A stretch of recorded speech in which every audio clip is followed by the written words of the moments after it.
Chapter 1838. Your Majesty. Qing Yaojin glared at Wei Zhang and then slowly looked away. I have informed Big He on my way here. He has led the army to Cheng and city to suppress the people. I believe that in less than half an hour, there will be immediate results. Hearing this, Li Shimon's frowning brows relaxed. He knew Yu Qigong's ability very well. He had always been famous for his bravery and fighting. Since he followed him to lead the army, he rarely lost.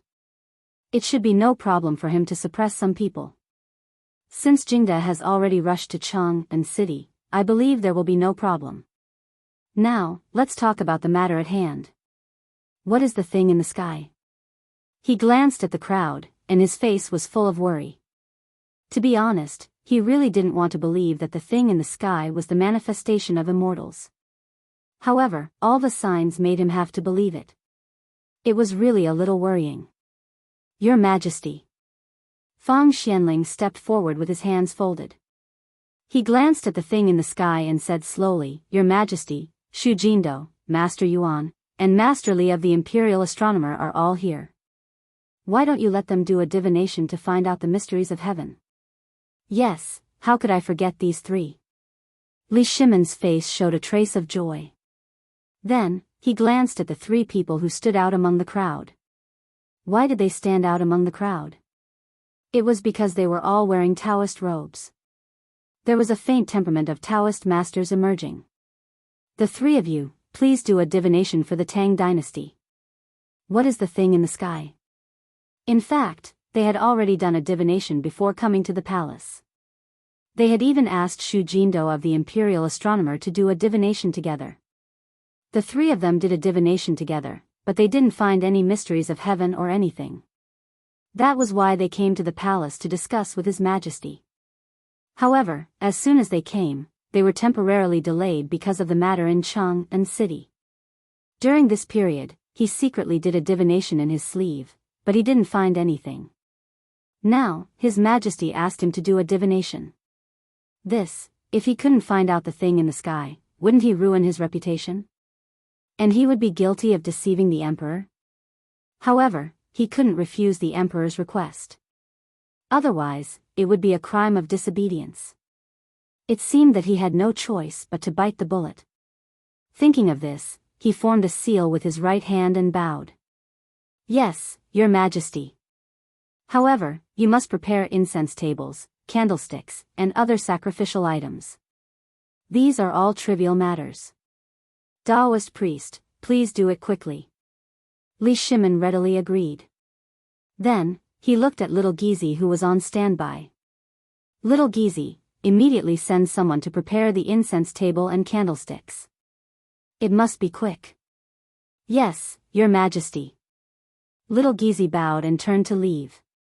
In less than a quarter of an hour, Xiao Gizi leisurely walked over with a few eunuchs, holding incense, candles, yellow paper, and other sacrificial items. The imperial palace often held sacrificial ceremonies, so these things were necessary and not difficult to find. The incense table was neatly arranged under Xiao Gizi's direction, and the candlesticks and yellow paper were also neatly arranged. The three of you, can we begin now? Li Shimon glanced at Yuan Tiangang and others and asked eagerly. Yuan Tiangang didn't answer. Instead, he looked up at the unidentified flying object in the sky. After about 2 or 3 seconds, he frowned and said, Your Majesty, we can begin. After that, he turned to look at Li Chunfeng and others behind him and said helplessly, Chunfeng, Jindo, let's do the divination together. The two nodded and didn't speak because they knew that it was useless to say anything now. Only the divination would know the truth. Although there was no result just now, they might be able to get a glimpse now. With such a lucky thought, the three of them walked to the incense table with seals in their hands. Yuan Tiangang stood in the middle, picked up the wooden sword on the incense table, and stood in front of him. Then, he formed a seal with his left hand and glanced at the two people on his left and right. Chunfeng, Jindo, raised the sword. Let's start together. The two of them understood, so they didn't need to say anything. They nodded and grabbed the wooden sword. After looking at each other, the three of them closed their eyes and began to chant. Wearing a canopy on the head, walking on Kuegong, supporting Liujia on the left, looting on the right, looting on the front, looting on the back. As soon as the voice fell, the three of them opened their eyes. At this moment, their eyes seemed to emit a light that couldn't be seen clearly or touched. Then, they began to wave the wooden sword in their hands. First, it was up and then down. It seemed to be disorderly, but in fact, it contained the universe. The 9 luminaries move forward, the beginning of the origin lingers, the essence of the flower responds to the brightness, the original spirit scatters, the endless flow of hope descends upon me, the glory of Zhu Jing, the stagnation is lifted, the red clouds rise, the purple star rises, all things in the world, let me be a prophet. The three of them put the seal in their left hands to the tip of their noses and urged the incantation with a serious face. At this moment, they seemed to have entered a state of selflessness. Everything around them had nothing to do with them. The people behind them looked at this scene and didn't feel surprised because it wasn't the first time they had seen it. Every time the royal family offered sacrifices, they would let the official office of the imperial astronomer do it. Sometimes, they would invite Yuan Tiangang, Li Chunfeng, and others. Chapter 1839. Although they were used to these things, they still had some repulsion in their hearts. Ghosts and gods were mysterious and unpredictable. How could they be seen through so simply by reciting a few spells? Especially Qing Yaojin, he was even more disgusted with these things. He even put his hands up and was ready to watch a good show. He was a soldier and had killed more people than the people of Cheng and City. If there were really ghosts and gods, why didn't they come to take his life? Of course, he only belonged to the kind of people who didn't believe in ghosts and gods, but he didn't dare to be disrespectful to ghosts and gods because there had been sacrificial activities since ancient times. These acts of praying for people's blessings were originally good intentions. They could not believe in them, but they could not be destroyed. Otherwise, they would become the public enemy of the entire Tang dynasty, which was not something a duke could bear. Li Shimin didn't know these different thoughts of the people. At this time, he clenched his fists and opened his eyes wide. It seemed that he wanted to see something from such a ceremony, but unfortunately, he saw nothing. In fact, he also belonged to the kind of people who didn't believe in ghosts and gods. What immortals? If these immortals really exist, why did the people of the Tang dynasty suffer so much? Thinking of the Turks who killed the people of the Tang dynasty for fun a few years ago, he was full of doubts about the immortals. However, he was not only Li Shimin, but also the emperor of the Tang dynasty. When such a strange thing appeared, people couldn't go to heaven to check it. They could only hope for ghosts and gods, so they invited Yuan Tiangang and others. Otherwise, how could they know the truth? There was no other way. Only by figuring out what it was could he give the people an answer and appease the restless people. Otherwise, how could he face the people of the Tang dynasty in the future? Thinking of this, Li Shimin's face showed the sadness again. He subconsciously took out a cigarette from his waist and stretched out his slightly trembling right hand to touch the fire roll, but he didn't feel anything.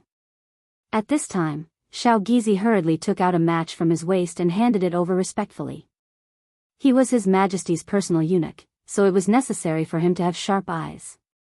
Ever since he knew His Majesty liked this, the match at his waist had never been broken. Li Shimin glanced at little Gizi out of the corner of his eye and nodded slightly. He stretched out the cigarette, lit it slowly, and took a deep breath. This relieved his tight nerves. After relaxing for a while, he turned his eyes again to Yuan Tiangang and others who were doing the ritual. Yuan Tiangang and the other two had adjusted the posture of the wooden swords in their hands, but they still kept chanting. Heaven and earth are natural, the filthy air is dispersed, the mysterious void in the cave, the dazzling Taiyuan, the mighty gods from all directions, make me natural, the talisman of Lingbao, announced to the 9 heavens. As soon as he finished speaking, he glanced at Li Chunfeng and Xu Jindo and said solemnly, "Take them." The 3 of them took a long breath and put the long swords on the incense table. Yuan Tiangang took out 3 copper coins from his sleeve and threw them on the incense table. He put his palms together and murmured. After a quarter of an hour, he slowly opened his eyes and looked at the copper wire. How could this be? Yuan Tiangong's pupils shrank, and his brows were almost knitted together. Li Chunfeng and Xu Jindo were the same. They were in disbelief, as if this divination wasn't done by them. The three of you, what happened? Li Shimin noticed the abnormality and quickly stepped forward. He glanced at the copper coins on the incense table, but he couldn't understand them at all. He had to look at Li Chunfeng and others and asked, Daoist, how do you explain this divination? No one answered. The three of them stared at the copper coins as if they didn't hear Li Shimin. They weren't pretending not to hear him, nor were they purposely not answering. It was because of this divination. This divination was really strange. Usually, no matter what happened, Yuan Tiangang was alone. Even if he didn't know everything, he could still get a glimpse of the big picture. There was also Li Chunfeng, whose cultivation was not lower than Yuan Tiangong's. The two of them were teachers and friends. When they worked together, there had never been a divination that they couldn't solve, let alone the half-baked Xu Jindo. However, when the three of them worked together today, the divination couldn't be solved. There was no reason for it. It was as if the things in the sky came out of nowhere and had nothing to do with ghosts or gods. Strange, very strange. Li Chunfeng frowned. At this moment, he wasn't in the mood to study whether there was a problem with his Taoist technique. He was focused on this divination. Taoist Li, why do you say so? Li Shimin saw that Li Chunfeng was the only one who spoke, so he had to ask this unlucky guy. Your Majesty, there's something you don't know. Li Chunfeng glanced at Li Shimin and didn't salute. Maybe it was because he only thought of him as a beggar, or maybe it was because he was so immersed in the divination that he had completely forgotten. Your Majesty, in the past, Tiangang and I have always divined things clearly. Today, with Brother Jindo, there should be no problem. However, there was a mistake. Not only did we fail to divine what is in the sky, but we also failed to divine the cause. This is really strange. As he spoke, he intentionally or unintentionally glanced at the object in the sky, and his eyes were filled with curiosity and bewilderment. He thought to himself, if I know what it is, I'll definitely study it for 7 days and 7 nights before I stop. Chapter 1840. However, he didn't see Li Shimin's lonely eyes. It seemed that the hope in his heart had been shattered. How could this be? Li Shimin's hands trembled a little. He glanced at the three people and said, even the three of you can't figure out what this is? Then who else in the Tang dynasty can know? Your Majesty, don't panic. Yuan Tiangang hurriedly stepped forward and held Li Shimin. Your Majesty, although we didn't figure out what this is, we feel that it is an ominous sign. What do you mean? Zhang Sun Wuji stepped forward and took Yuan Tiangong's right hand. He was a little surprised. At the emperor's side, he could be said to be the most loyal subordinate because the current empress was his sister, and the emperor was his brother-in-law. Zhang Sun Wuji's family had invested in the Tang dynasty. Now Yuan Tiangang suddenly said that it was an ominous sign. Didn't that mean that the Tang dynasty would be in danger? How could his current uncle sit still? Not only him, but Qing Yaojin, Wei Zheng, Du Ruhui, Fang Xianling, and others also stepped forward quickly. Their average age was not young, and their steps were a little staggered, but this could not stop their determination to worry about the country and the people. Especially Qing Yaojin, his eyes were wide open. He couldn't believe it because he knew that the current emperor had a good emperor who worried about the country and the people. He had deeply understood this since he followed Li Shimin. He had gone through fire and water with the soldiers, ate and slept with them. How could such an emperor have any ominous sign? There was also Wei Zheng. He also couldn't believe it. Although His Majesty was sometimes lazy, violent, and ruthless, His Majesty was a qualified monarch because he handled political affairs conscientiously every day. How could there be an ominous sign? This was really a little ridiculous. Li Shimin naturally noticed the nervous expressions on the faces of the officials. He was very gratified that he was able to receive the support of everyone. He did not waste his time as the ruler. But what was this ominous sign? He thought of the change in the Xuanwu gate. Could it be that Yuan Tiangong's words were true? Even the heavens were dissatisfied and wanted to punish him with misfortune. If that was the case, he hoped that God would not punish the people of the Tang dynasty. After praying in his heart, he turned his eyes to Yuan Tiangang again, but his heart was in a mess. Daoist Yuan, please continue. Li Shimon's face was a little pale, and only his trembling hands showed his inner fear. Yes, Your Majesty. Yuan Tiangang cupped his hands and said slowly under everyone's complicated gaze, do you still remember the Pre-Qin bewilderment stone? What? Wei Zhang's eyes widened, his hands trembling as he shot a glance at the object in the sky. You mean to say that the object in the sky is Mars? As soon as he finished speaking, there was an uproar among the officials. What? It's Mars? How could it be? The three words, Mars stone, were like a stone thrown into a calm water surface, instantly causing countless ripples. Most of the people present were Confucian scholars.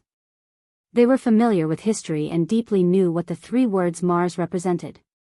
It was a star of misfortune. Mars was known as Mars due to its fiery glow and unpredictable whereabouts. It was also known as the Crimson Star, the Punishment Star, and the Law Enforcement Star. Throughout history, whenever Mars appeared, there would be endless disasters and countless casualties. The earliest record was in the Spring and Autumn period and the Warring States period. King Hui of Chu destroyed the Qin dynasty, which was said to have a great relationship with Mars. Later, when Yingzheng unified the 6 states, Mars fell on the East County and was engraved with 6 words. The first emperor died and the land was divided, causing countless innocent people in the East County to suffer. At the end of the Western Han dynasty, someone reported to the Prime Minister of Emperor Qing of Han that there was a celestial phenomenon of Mars guarding the heart, and the Prime Minister committed suicide. All kinds of signs showed that Mars was a star of misfortune and an ominous sign. Thinking of this, everyone shuddered and unconsciously trembled. They were all officials of the Tang dynasty and naturally did not want such a disaster to befall the Tang dynasty. Especially Li Shimon, who had killed countless people and carried countless sins. Today, Mars fell from the sky? Wasn't this a punishment from the heavens? Could it be that it was punishing the people of the Tang dynasty? He had killed countless people. How could he punish his own people? He was a little scared. Although he did not believe in these things, he could not help but believe what was in front of him. Daoist, are you sure this is Mars? Li Shimon's hands trembled and glanced at the thing in the sky from time to time. You can't be wrong about this, can you? Yes, Daoist, you can't be careless about this kind of thing. Daoist, Mars isn't just a joke. Daoist, why don't you do another divination? Everyone asked with a worried look. If Mars really appeared, they would also be victims. Now, they did not dare to be careless. Yuan Tiangang glanced at the nervous crowd and his hands were a little sweaty. Then, he looked at Li Shimon and said with a serious face, Your Majesty, I'm just guessing. May I ask, other than Mars, who can fly in the sky? Forgive me for my ignorance. As soon as he said this, the people who had a glimmer of hope were completely disappointed. Chapter 1841. Yes, apart from Mars, what else could fly in the sky? Immortals? But why had they never seen it before? They couldn't find an excuse to refute for a while, so they just looked at each other and kept silent. Daoist, even if this is Mars, do you have a way to break it? Or what will happen to this disaster? Li Shimon's face was drained of blood because he knew that wherever Mars landed, there would be calamity. This was an unchanging principle since time immemorial, and since there was no way to change it now, he could only minimize the damage. He looked at Yuan Tiangang with hope, but what he got in return was a bitter look. Yuan Tiangang shook his head and frowned. Your Majesty, everyone, it's not that I didn't try my best. If this is really Mars, even if my master comes, it won't help. What? It won't help? How could this be? With tears in their eyes, everyone looked at the thing in the sky unwillingly and shouted that the heaven was unfair. At this time, they really believed what Yuan Tiangang said, because they knew that there was nothing that could fly in the sky. If there really was, it had to be Mars, and the Tang Empire was about to usher in an unprecedented disaster. Everyone kept crying and complaining. Some people even sat on the stone platform, shouting that the people were innocent and the heaven was unfair. Even Li Shimin was leaning against a pillar, his eyes brimming with tears. He now truly suspected that it was he who had attracted Mars, that the heavens had sent down this divine retribution. But were the people of the Great Tang guilty? Did they have to be implicated by him? He kept knocking on the pillar with grief in his heart. Just as he was immersed in his sorrow, a trembling figure walked up to him and spoke in a hoarse voice. "Your Majesty, why don't you issue an edict of guilt?" The one who spoke was Wei Zheng. As the head of all the officials, the only way he could think of right now was to have Li Shimin issue an edict. This was the most direct method, and it was also the method that had been frequently used in previous dynasties. Li Shimin slowly raised his head and glanced at Wei Zheng and the officials behind him. He was struggling in his heart. If he announced that he had committed a crime, would he not admit that he had done wrong? But what about Mars if he didn't? Were they really going to let Mars bring disaster upon them? The commoners were innocent. Forget it, this is the only way now. After struggling for a while, he finally made up his mind and waved his hand helplessly. "Write the decree for me." "Yes, Your Majesty." Wei Zheng seemed to have aged 10 years in an instant. He slowly walked towards the imperial study with his hunched body. "Hold on." Just as Wei Zheng was about to step into the room, a loud shout was heard. Wei Zheng stopped in his tracks and turned around slowly. When he saw that it was Li Chunfeng, he couldn't help but ask, Daoistly, "Why did you stop the old man?" As soon as he finished speaking, everyone looked at Li Chunfeng in confusion. Now that it was confirmed that it was Mars, why did Li Chunfeng come out to cause trouble? Was he going to stop His Majesty from announcing that he had committed a crime? They couldn't understand Li Chunfeng's behavior, including Yuan Tiangang. He didn't know what was wrong with this guy who was both a teacher and a friend. He could only look at him curiously. "Everyone, listen to me first." Li Chunfeng cupped his hands at the crowd, then glanced at the sky and said with a serious face, "In my opinion, it shouldn't be Mars in the sky." "What? It's not Mars? Are you serious?"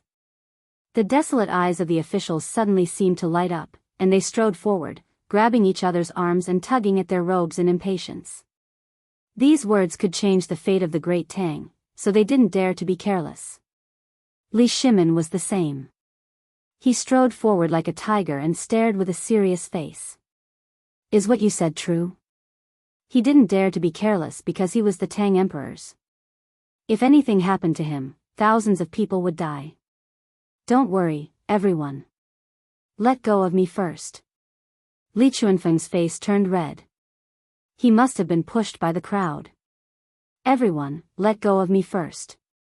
Then I can speak frankly. Everyone, please stop." Li Shimin saw that the situation was not right and quickly stopped the crowd. "Everyone, back down. Otherwise, how can Daoist Li speak frankly?" Everyone reluctantly let go of Li Chunfeng and took half a step back. They knew that Li Chunfeng wouldn't be able to say anything if they were to hold on to him like that. Even though they took a step back, their eyes were filled with anticipation. "Daoist Li, can you speak frankly now?"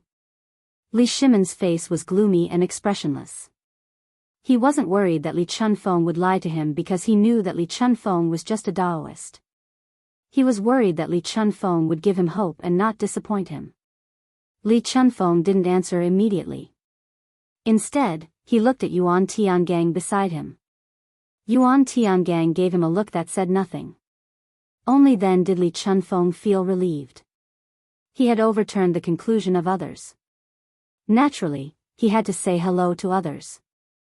Moreover, this person was his good friend who was both a teacher and a friend. Chapter 1842. At the same time, in Chang'an City. At this time, it was the busiest time in Chang'an City. The streets and alleys were filled with the sound of merchants soliciting customers. Servants shuttled through the crowd. Peddlers were walking and stopping with goods on their shoulders. Pairs of men and women were choosing goods on the shelves. The whole city was bustling with people coming and going. It was very lively. Zhu Zi was still hawking on the street with the fermented glutinous rice as usual.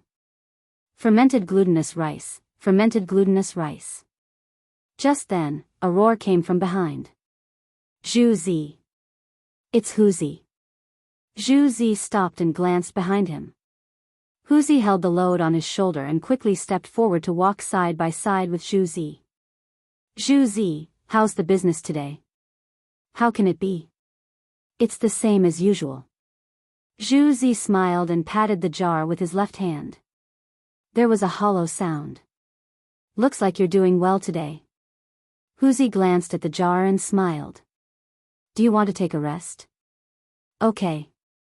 Zhu Zi agreed without hesitation. Then, he glanced at the corner and said, let's go there to rest. After that, he walked to the corner with the load on his shoulder. Leaning against the corner, he put down the load. Hu Zi followed him closely. The two sat on the ground. Hu Zi wiped the sweat on his forehead and said with a smile, Zhu Zi, where's your fermented glutinous rice? Take it out and let me taste it. I'll exchange it with a steamed bun. After that, he lifted his clothes and fanned himself casually. His eyes drifted around in the sky from time to time. Suddenly, he seemed to find something. His eyes widened. He couldn't believe it, but he didn't know what it was. He just kept pointing at it with his fingers. Hu Zi, your fermented glutinous rice. Zhu Zi handed over the fermented glutinous rice, but found that Hu Zi was pointing at the sky. His eyes widened and his mouth kept muttering something. Hu Zi, what's wrong with you? Zhu Zi shook Hu Zi and asked with concern. What is that? Hu Zi was still pointing at the sky. His body was trembling and he couldn't speak clearly. Zhu Zi curiously glanced in the direction of Hu Zi's finger. He didn't know if he didn't look, but when he looked, he was shocked. His pupils instantly shrank and his body trembled. Could this be the legendary bane? As soon as these words came out, Hu Zi quivered and instantly sobered up a lot. He grabbed the pillar and shouted, what bane? Calamity, star. Zhu Zi trembled as he glanced at the sky. Then, he looked at Hu Zi. His face was pale and his body trembled. I heard from the older generation that when something like this appears in the sky, it's a jinx. What? Hu Zi's face turned pale. He turned around to grab his load, but his trembling arms made him unable to exert any strength. As he grabbed the load, he muttered, the jinx is here. What should I do with my baby? He tried to grab it a few times, but he still couldn't lift it. In the end, he gave up and ran towards his house. As he ran, he shouted, the jinx is here, the jinx is here. When Zhu Zi heard this, he seemed to have thought of something and ran towards his house. He didn't even care about his load. As he ran, he shouted, jinx, jinx. He deeply understood what a jinx meant. It was to bring disaster to the world. The older generation said that once a jinx descended, the world would be in chaos. People would eat people, foreign races would begin to invade, and such things would come with the jinx. The people who would suffer would be the common people. Then, what would happen to his mother? What would happen to his baby? Thinking of this, he sped up and shuttled through the crowd. He kept shouting as if he was under a spell. Soon, someone noticed this abnormality. At the same time, they also heard what they were saying. They couldn't help but wonder, jinx? What jinx? Perhaps it was due to the influence of traditional thinking, or perhaps it was because of curiosity. This person intentionally or unintentionally glanced at the sky. At this moment, he saw it. He saw the jinx that those people were talking about. Suddenly, his eyes widened. His brain seemed to have received an endless shock. He crazily shouted, in the sky, there's a jinx in the sky. Look. Everyone, look. This roar instantly attracted the attention of the people around. They glanced at this guy with some doubts. Jinx? How is that possible? Now is the time when the weather is good. The Tang dynasty is gradually flourishing. How can there be a jinx? Besides, Lao Tzu had lived for decades and had never seen a jinx. Now, you've seen one? Most people held an attitude of disbelief. They thought that this guy was just crazy. Some people were even cursing him in their hearts. However, there were still some curious people. They didn't believe it. They couldn't help but shout in their hearts and look at the sky. Jinx, is it really a jinx? A jinx appeared in the sky. In an instant, everyone around shouted. They widened their eyes and pointed to the sky. Their faces were full of surprise and disbelief. The roars became louder and louder, spreading farther and farther. The streets and alleys of Cheng and city began to shout non-stop. Chapter 1843. As the sound spread further and further, there was a commotion on the streets of Cheng. The peddlers were not in the mood to sell their goods, and the manservants stopped shouting. They all looked up at the sky with fear, doubt, and disbelief written all over their faces. Because in their education, the jinx was a sign that a disaster was coming. If the Tang dynasty was going to be hit by a disaster, what should they do? They were just ordinary people. Did God want them to die? The defense line in their hearts began to collapse bit by bit. Fear took over their bodies and minds. Some people even knelt down and began to pray, hoping to pray for themselves and their families so that the jinx would show mercy. After the first person knelt down, the second, the third, and countless people began to kneel down.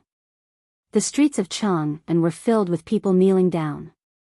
They put their hands together and kept kowtowing on the ground. They were also chanting, hoping that the jinx would spare them and their families so that their families would suffer less. Soon, the streets of Cheng were covered with blood. On average, one could see people kneeling down with every step. Of course, not everyone knelt on the ground. Some people who cared about their families could not stay any longer and ran home. However, there were too many people kneeling down. For a moment, there were fights and mutinies. In less than a quarter of an hour, the streets of Cheng were filled with blood and flesh. Arms and legs were hanging on the side of the street. The scene was very frightening. This scene quickly attracted the attention of the soldiers stationed in Cheng city. They looked in the direction of the people's kowtowing to the sky. As a result, they saw something they had never seen before. To be precise, it was something they had never seen before in their lives. There was an unidentified flying object in the sky. Their faces were full of horror. The spears in their hands seemed to have lost their strength and slid to the ground. Their hands kept pointing at the sky. The muscles on their faces trembled. Shock and uneasiness shrouded them. Was it really like what the people said? The jinx had appeared in the sky. Was the jinx about to descend? Was the world going to be in chaos? All kinds of doubts surrounded the people like a haze that could not be dispersed. Logically speaking, they were all soldiers. They only had awe and even a little doubt in their hearts. However, based on the historical materials of the past and the various signs of the people today, this was really the jinx. It was going to kill people. Since the world was going to be in chaos, then what was the point of being a soldier? Since they were going to die sooner or later, they might as well go home first. Moreover, the people had already rebelled. As the guards of Cheng city, they would definitely be punished. In that case, they might as well take care of their own business. At the thought of this, many soldiers began to run down the city tower. They didn't dare to wait any longer. They wanted to reunite with their families. Every moment of delay meant one less moment of reunion. Even if they were to die, they wanted to die together. Everyone was selfish. Humans are fearful of the unknown. Humans have emotions too. In the face of life and death, they would only worry about their loved ones. They were soldiers, but they were also human beings. They were not inferior to ordinary people. In fact, they valued these things more than ordinary people. After the first deserter, the second deserter soon followed. The gate of Cheng city was opened wide, and countless soldiers began to file out. Their destination was not the battlefield, but their hometown. More and more deserters began to run down the city tower. With the flow of people in and out, the city gate was congested. Countless people were trampled to death. There were also some deserters who saw that they couldn't get in or out of the city gate. They even chose to jump off the city wall. One could imagine the consequences of jumping off the city wall, which was more than 10 meters high. However, they didn't hesitate, and they didn't dare to hesitate. Because once the star of calamity appeared, it would be more terrible than death. Just as everyone rushed down the city tower crazily, a guard general strode out with a tang sword at his waist. His face was solemn, and he was followed by a team of 10 people. Each of them was holding a 3-edged bayonet and killed decisively. "What are you doing?" This guard general was called Su Lian. He was the guard general of Chang'an City. He was resting in the city when someone reported that an unknown object had appeared in the sky. He specially came to check it out, but he saw this tragic scene. Everyone looked up and saw that it was the general. As if they had seen their backbone, they stopped jumping off the building, but their bodies kept trembling. "General, the star of calamity has appeared in the sky. The people have gone crazy." Some people pointed at the people under the city wall, while others pointed at the unknown object in the sky. Their voices became more and more trembling. "Star of calamity?" Su Lian frowned and glanced at the sky in the direction of the guard general's fingers. In an instant, he felt terrible. What the hell is this? Why is there something flying in the sky? This was not logical at all. Why would such a situation occur? Is it really like what everyone said? The star of calamity has appeared? The world will be in chaos? The world will be in chaos? Thinking of these words, his right hand that was holding the sword suddenly trembled, and he couldn't help but feel cold. If that's the case, then the Tang dynasty will be finished. The people will be finished. Right, there are also the people. Have the people gone crazy? Chapter 1844. He shuddered in an instant and strode toward the city wall. His body trembled violently at this glance. Then, he felt his vision go black and his body fell backward unconsciously. "General. General, are you okay?" The 10-man squad behind him supported Si Lian with concern. They were Si Lian's personal guards and regarded the general's life as more important than their own. Si Lian, who was in a coma, was suddenly awakened by the violent impact.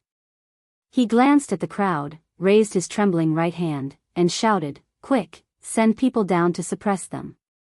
We can't let the people cause a mutiny." Although he was terrified, he was a soldier of the Tang dynasty. This was an honor earned by his military exploits. How could he follow those deserters at this moment? That would be a waste of his finger that was chopped off on the battlefield. Moreover, if there was a mutiny in Chang'an, he would die, and so would the Bane. Why not choose a glorious way to die? These thoughts might work on him, but the soldiers on the city wall didn't buy it. They were just foot soldiers. Why should they suppress the people in such a situation? Wasn't that courting death? This was a calamity. Who could stop it? "General, you'd better let us go." "Yes, General. We can't suppress it at all." The crowd looked at Si Lian pleadingly. At this moment, they were still thinking about how to leave. However, the general's prestige had been deeply imprinted in their hearts. They didn't dare to leave without an order. Because even if they left, the general could find them. Deserters would be killed and even their wives and children would be implicated. They couldn't bear the consequences. What? Si Lian's eyes narrowed. He took out the Tang saber from his waist and looked at the crowd fiercely. He shouted, "Can't suppress it? Do you want to be deserters?" Desertion was a capital offense. As long as someone dared to say the word deserter, he would cut him down without hesitation. "General, everyone looked at Si Lian timidly. For a moment, they were speechless because they knew they were in the wrong. Desertion was not something to be proud of. It was a capital offense. Moreover, the general's prestige was deeply buried in their hearts. At this moment, they didn't dare to say anything. They were afraid that they would die if they said the wrong thing. Si Lian naturally understood what everyone was thinking. If he wasn't here, these guys would have fled long ago. However, once he showed up, he wouldn't allow any deserters. At the very least, such a situation couldn't happen within his jurisdiction. Since none of you are deserters, listen to my orders. Si Lian glanced at the crowd and raised his tang saber up high. He shouted, "Go and suppress the people. Anyone who disobeys will be beheaded." "Yes, General," everyone replied unwillingly. They picked up the scattered spears on the ground and ran down the city gate, glancing into the distance from time to time. Hopefully, the lives of the brothers who escaped are not in danger. "Sigh, what time is it now? How can I still have the time to care about others? I should take care of myself first." Bitter laughter, dissatisfaction, and ridicule accompanied the crowd as they surged toward the common people. Bang, bang, bang, sounds of footsteps came from Cheng and city. The guards were all armed with spears and Mitsubishi bayonets at their waists. They lined up in a square formation and looked at the frenzied common people with complicated expressions. A young man holding a tang saber walked out from the group. "Everyone, listen up. Don't stay on the streets. Go home immediately." The one who spoke was Si Lian's deputy general, Sang Feng. He held his tang saber and looked at the common people with a serious expression. He looked like he would start a fight at any moment. However, his words didn't have any effect. The common people were still standing on the spot and discussing. Some of them were kneeling down as if they didn't see him. "Everyone, listen up. Don't stay on the streets. Go home immediately." Sang Feng was a little angry and repeated his words. He had decided that if the common people didn't go home, he would use force. The effect was minimal. The common people didn't pay attention to his words at all. It was as if they had gone crazy. The number of people kneeling down even increased. "Men, prepare to force your way in." Sang Feng raised his right hand and gave the order. "Don't hurt the common people. Just chase them home." "Yes," the people behind him responded in unison. Then, they put their Mitsubishi bayonets at their waists and rushed out. "What are you doing? Stop it. Why do you dare to let us go home?" The attack of the crowd instantly caused an intense response from the common people. They used their bodies as shields and resisted the soldiers. Due to the large number of common people, the soldiers were actually at a disadvantage. Furthermore, they didn't have orders and didn't dare to hurt the common people. Slowly, the situation started to deteriorate. On the city tower, Si Lian looked at everything in front of him. He clenched his right fist and cold sweat dripped down his forehead. He had a bad feeling. The common people were gathering and kowtowing on the ground. If this continued, it would definitely cause a mutiny. It seemed like he had to inform the higher-ups. Chapter 1845. Otherwise, as time went by, there would be countless casualties in Cheng and city, which was not something he could bear. Thinking of this, he slammed his palm on the black brick, glanced at the civilians and soldiers in the scuffle unwillingly, and then turned to look at the team on standby. "Spread out immediately and inform Mr. Wei Zheng, Mr. Zhang Sun Wuji, Mr. Fang Xianling, Mr. Du Ruhui, and so on. Inform all the officials in Cheng and city." After that, he seemed to think of something and said again, "Prepare the horse. I'm going to Marquis Lu's mansion right away." Without waiting for a reply, he quickly walked down the gate tower. At this time, the horse was already on his back. Si Lian jumped on the horse and rushed to Marquis Lu's mansion. "Get out of the way, get out of the way." He glared and kept shouting to the front, waving the horsewhip in his hand. Although the people in the discussion were crazy, they were not unafraid of death. Seeing the horse galloping, they knew that he was not someone to be trifled with, so they all made way. After half an hour, Si Lian smoothly arrived at Marquis Lu's mansion. "Quick, go and report to Marquis Lu. Something big has happened." Si Lian shouted to the servant at the door before dismounting, because in his opinion, this matter had reached the point where it could not be delayed. The servant's face changed. Knowing that something must have happened, he rushed into the mansion. Whoosh! Si Lian reined in the horse, dismounted, and jumped to Cheng's mansion. As soon as he entered the door, he heard an unhappy roar. Is it that bastard? How dare he disturb Lao Tzu for no reason? The voice was Cheng Yaojin. He strode to the door and bumped into Si Lian. He frowned and said, "It's you, little bastard. Why do you come to me instead of guarding the gate of Cheng and city?" "Something big has happened, Marquis." Si Lian panted heavily as he looked at Cheng Yaojin with a serious expression. Motherf asterisk cur, what could possibly happen? Could it be that the sky has collapsed? Cheng Yaojin was somewhat dissatisfied. He was originally practicing martial arts at home, but was disturbed by this brat. How could he not be angry? "Duke, please calm down first." Shi Lian swallowed his saliva in an attempt to soothe his dry throat. He grabbed Cheng Yaojin's left hand and pointed at the sky. "Duke, look at what's in the sky." "In the sky?" Cheng Yaojin frowned and was a little puzzled. "What the hell are you doing?"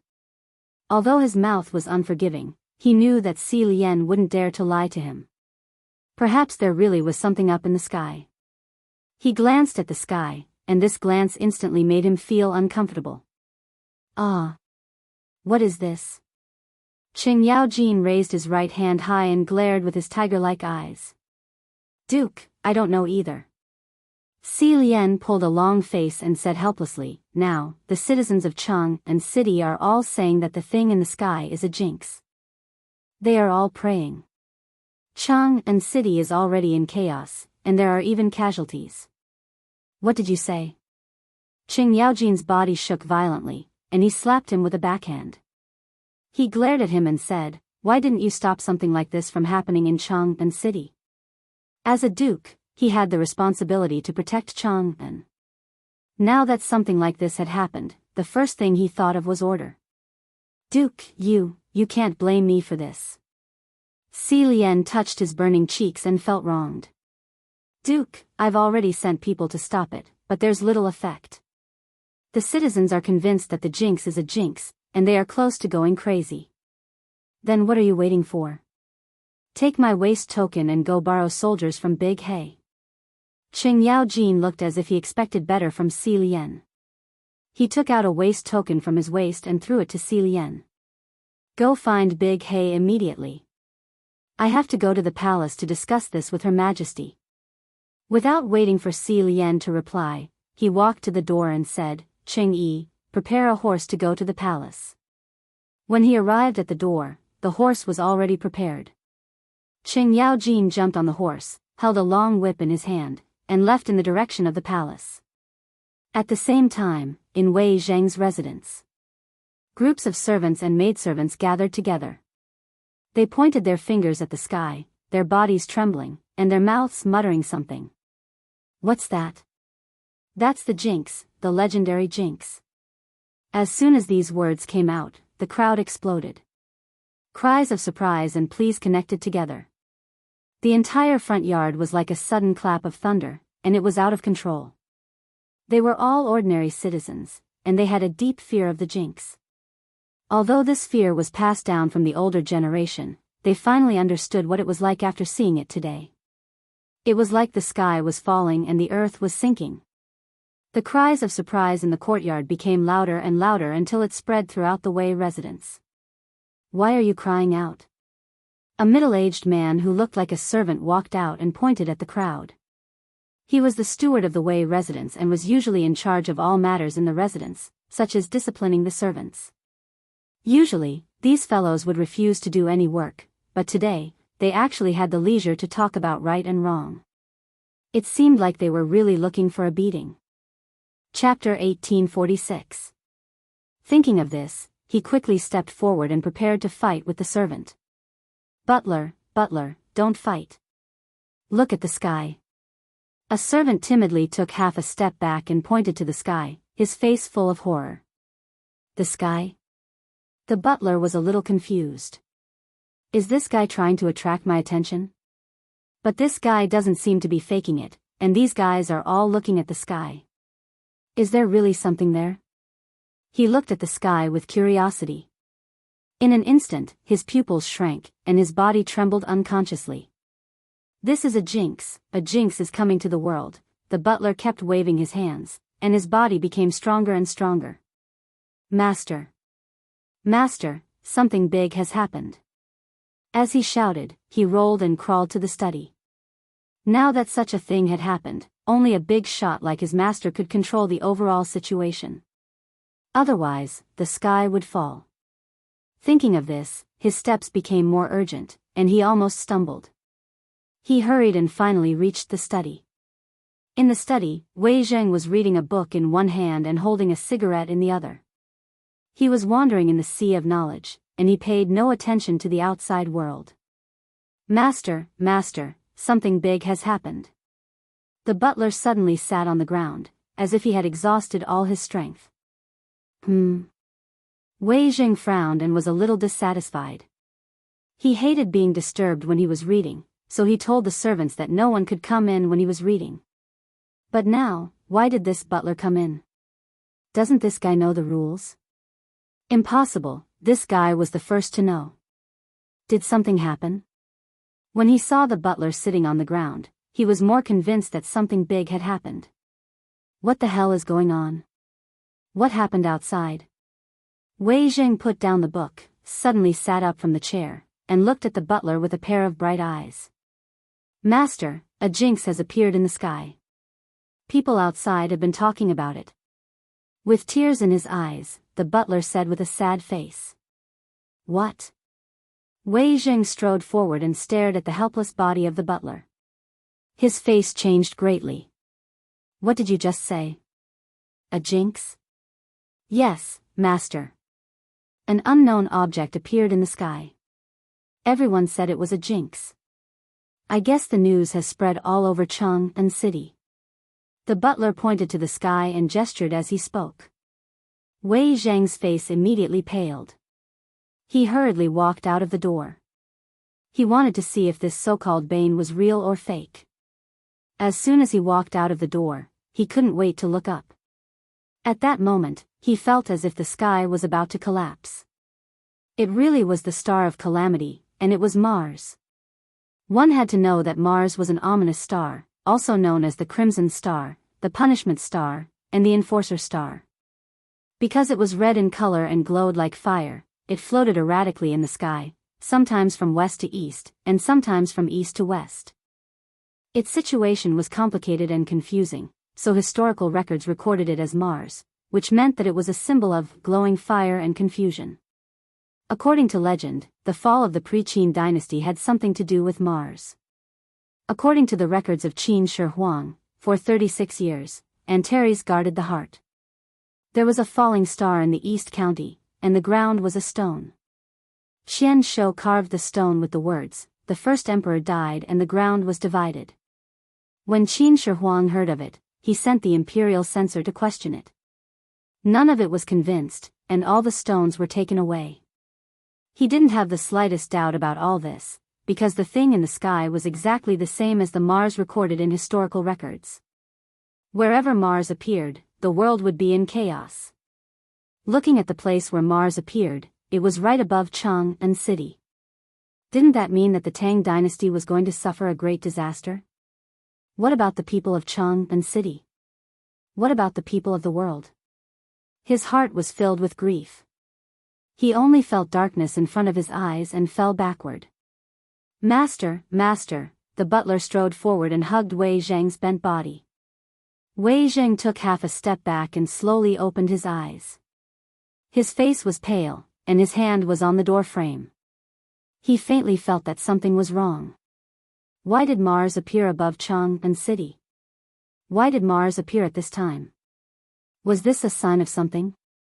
The appearance of Mars often had something to do with the people in power. It had been like this since ancient times. Every time Mars appeared, it was the time when the dynasty changed.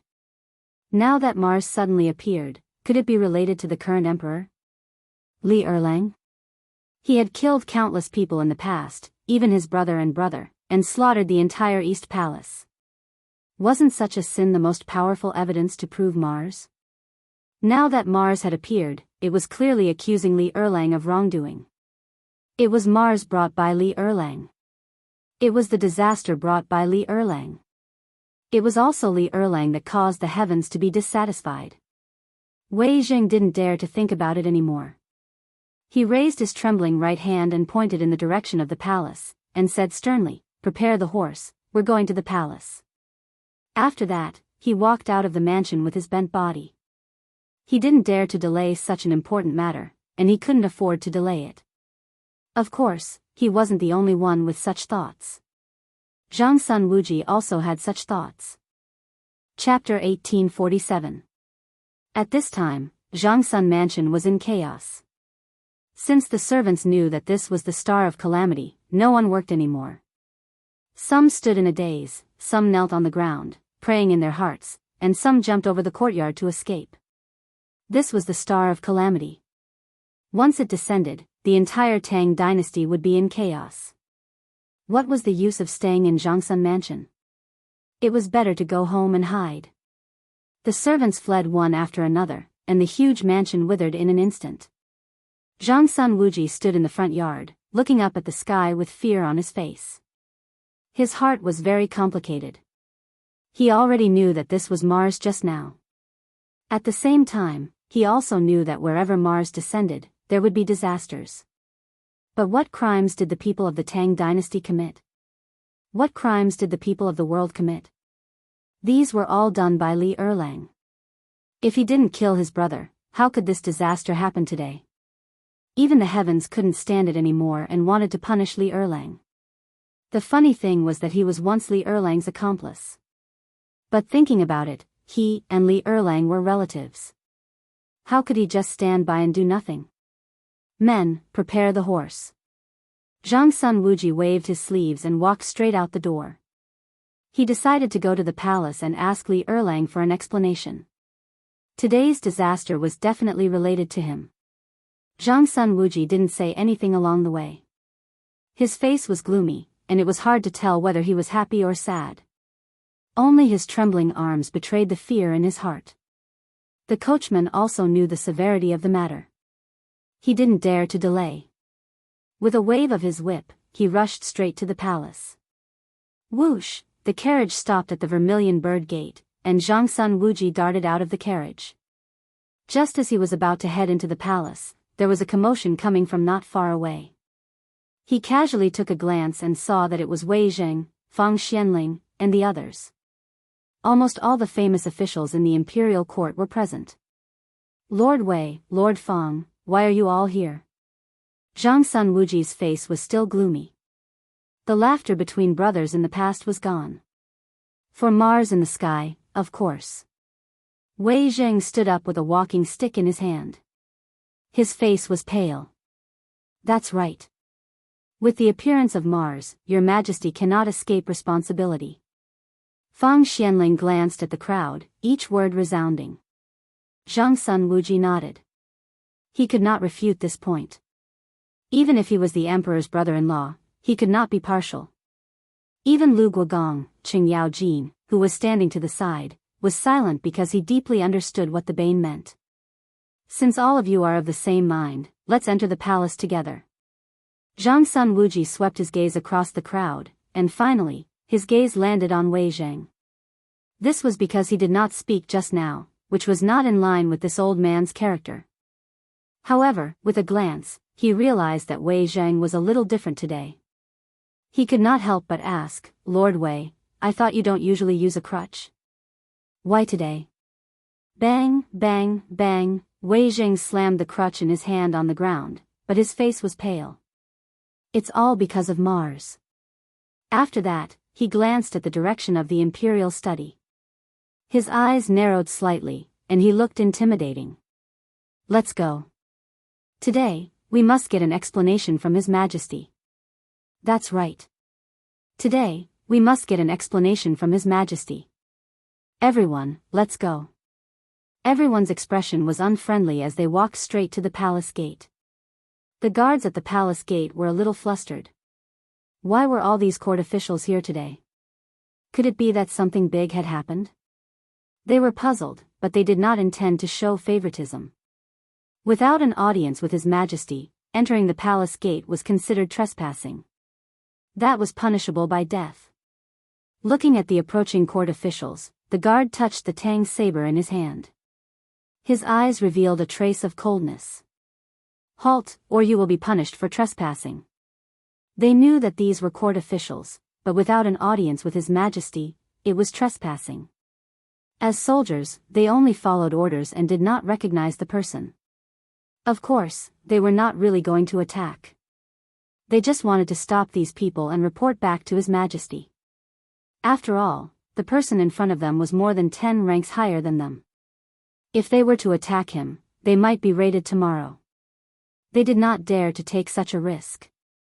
What did you just say? Zhang Sun Wuji took a step forward. His eyes were half narrowed, and there was a chill in his gaze. Sir, you cannot trespass into the Vermilion Bird Palace gate. Looking at Zhang Sun Wuji's eyes, the guard was a little scared. The other party was an official more than 10 ranks higher than him. However, when he thought about it, if he allowed them to enter the palace without an audience, he and his brothers would be sentenced to death. Unknowingly, his courage grew. Sir, please show me your edict, or let the palace servants bring you in. Otherwise, please forgive my rudeness. After that, he pulled out the tang saber at his waist. Then, he swept a glance behind him. Everyone immediately understood and pulled out their tang sabers in unison. All right, all right. Wei Zheng walked out of the crowd shakily with his walking stick. He laughed coldly. Looks like you want to repeat the incident at the Black Tortoise Gate. Then, I will wait for you here today. After that, he glanced in the direction of the Black Tortoise Gate. He seemed to be touched. Chapter 1848. The Gate of Black Tortoise was the place where Li Erlang killed his brother. It was also the place where Li Erlang rose to fame. Ever since Li Erlang ascended to the throne, no one dared to mention the Gate of Black Tortoise because it was taboo for Li Erlang. It was also a haze in Li Erlang's heart. But today, in front of all the officials, not only did he mention the Gate of Black Tortoise, he also humiliated the guards to express his anger. The officials behind him were not surprised by Wei Zheng's mention of the Gate of Black Tortoise. Instead, they felt that what he said made sense. If Li Erlang did not kill his brother, why would Mars be born today? All of this was related to Li Erlang. Everyone looked at the guards with anger. The anger in their hearts was self-evident. What? Wei Zheng's face darkened. He glanced at the guards and said coldly, "Didn't you want to take my life? Come on." Then, he purposely took half a step forward, looking like a hero. The guards did not dare to be disrespectful. They knew how important this person was. If he dared to scold the emperor, then what about them? But if they retreated, how could they explain it to the emperor? Everyone looked at each other and didn't know what to do for a moment. Even the right hand holding the sword began to tremble. The veins on his forehead were bulging. "You bastards, get out of my way. Or else, I will tear you apart." Qing Yaojin stood out with a pair of tiger-like eyes, looking like he was ready to fight at any moment. "That's right. Asking you to get out of my way is your honor. Or else, I will kill you right now." The Grand Scribe stood out as well. His right hand kept stroking the triangular blade on his waist. His bloodthirsty eyes scanned the guards. This. The guards looked at each other, not knowing what to do. Seeing that the crowd was still blocking the way, the Grand Scribe was furious. He pulled out his triage bayonet and walked towards the guards. "It seems that you refuse a toast only to be forced to drink a forfeit. Today, I will send you to the Western Paradise. Brother, wait for me." Qing Yaojin clenched his fists, which made creaking sounds, and rushed forward like an arrow. This posture frightened the guards. The Grand Scribe? Duke Lu? The two big shots were actually fighting for the sake of entering the palace. Everyone knew that they were no match for them and fled into the palace. They had to report the situation here to His Majesty, or else they would lose their heads. Humph, Qing Yaojin coldly snorted and glanced at the fleeing guards. He secretly spat, "Luckily you bastards ran fast enough, otherwise Lao Tzu would definitely cripple you." After he finished speaking, he seemed to have thought of something. He turned around and said with a serious expression, "Lord Wei, Lord Feng, Lord Zhangsun, please leave." Although he usually didn't like these guys, he still admired their attitude and appearance today, especially this Wei Zheng, who had a fearless face. Seeing that the palace door was no longer blocked, the officials all walked towards the palace door at the same time. They were heading towards the imperial study. Everyone was aggressive and had a serious expression. It was as if there was no one in the palace. Even if there were eunuchs and palace servants, when they saw this scene, they would stay far away for fear of attracting trouble. In a moment, they arrived at the door of the imperial study. At this time, little Gizi was standing at the door waiting for orders. When he saw the officials gathered, he was surprised. Why were so many officials gathered together? Could it be that something big had happened? However, he quickly suppressed the surprise in his heart. After all, he was His Majesty's personal eunuch. He couldn't be so ignorant. "Sirs, why are you all gathered here today? Do you have something important to discuss with His Majesty? Shall I inform His Majesty?" Little Gizi looked at the officials with a smile, nodding and bowing from time to time. Looking at these guys, it didn't look like anything good. It was better to be cautious. "Get lost." Qing Yaojin's face darkened. He kicked him and said coldly, "What right does a eunuch like you have to speak?" After speaking, he didn't wait for little Gizi's reaction and stepped into the imperial study. The other officials followed closely behind. Only little Gizi's screams could be heard. In the imperial study, Li Shimen, who was originally reading through memorials, suddenly raised his head when he heard the noise. He saw the officials standing uniformly in the main hall. Each of them had an unfriendly expression, as if they had encountered a disaster. Li Shimen put down the memorials and frowned as he glanced at the officials. He found that everyone was a little different from usual. Each of them had a serious expression. Even Qing Yaojin, who was usually laughing with him, had a serious expression. He didn't see anyone come forward to salute him. However, this wasn't important. Why did everyone come together and have such a serious expression? This made him a little puzzled. Could it be that he had made a mistake recently? Or did he neglect his political affairs? But he was dealing with political affairs now. His mind was constantly turning, trying to find if he had done something wrong. However, he couldn't find anything. He could only ask tentatively, "What's wrong with everyone today?" "Your Majesty, you are really leisurely. You even have time to read memorials now." Chapter 1849. Wei Zheng took half a step forward and sneered. Li Shimen frowned and was puzzled. "Why do you say that? Does your Majesty not know what's going on outside?" Wei Zheng snorted and asked in return. He did not believe that His Majesty did not receive any news in the palace. Outside? Li Shimen walked down from the dragon throne and glanced outside the door. He wondered, what could have happened outside? "Your Majesty, something big has happened outside. Mars has descended." Qing Yaojin took a step forward and looked at Li Shimen as he spoke. He originally did not know the three words Mars, and only found out after a discussion with the officials. "What? Mars?" Li Shimen's expression changed and his body trembled. He did not doubt Qing Yaojin's words, nor did he doubt the officials. Today's situation was not simple. Moreover, he deeply understood what Mars was. It was a star of misfortune. As long as Mars descended, it would be accompanied by disaster. However, why would Mars descend in Chang'an? Did he do something wrong? Thinking of this, he quickly walked to the entrance of the imperial study and looked up. Instantly, he felt as if the sky was about to collapse. It really was Mars. How could this be?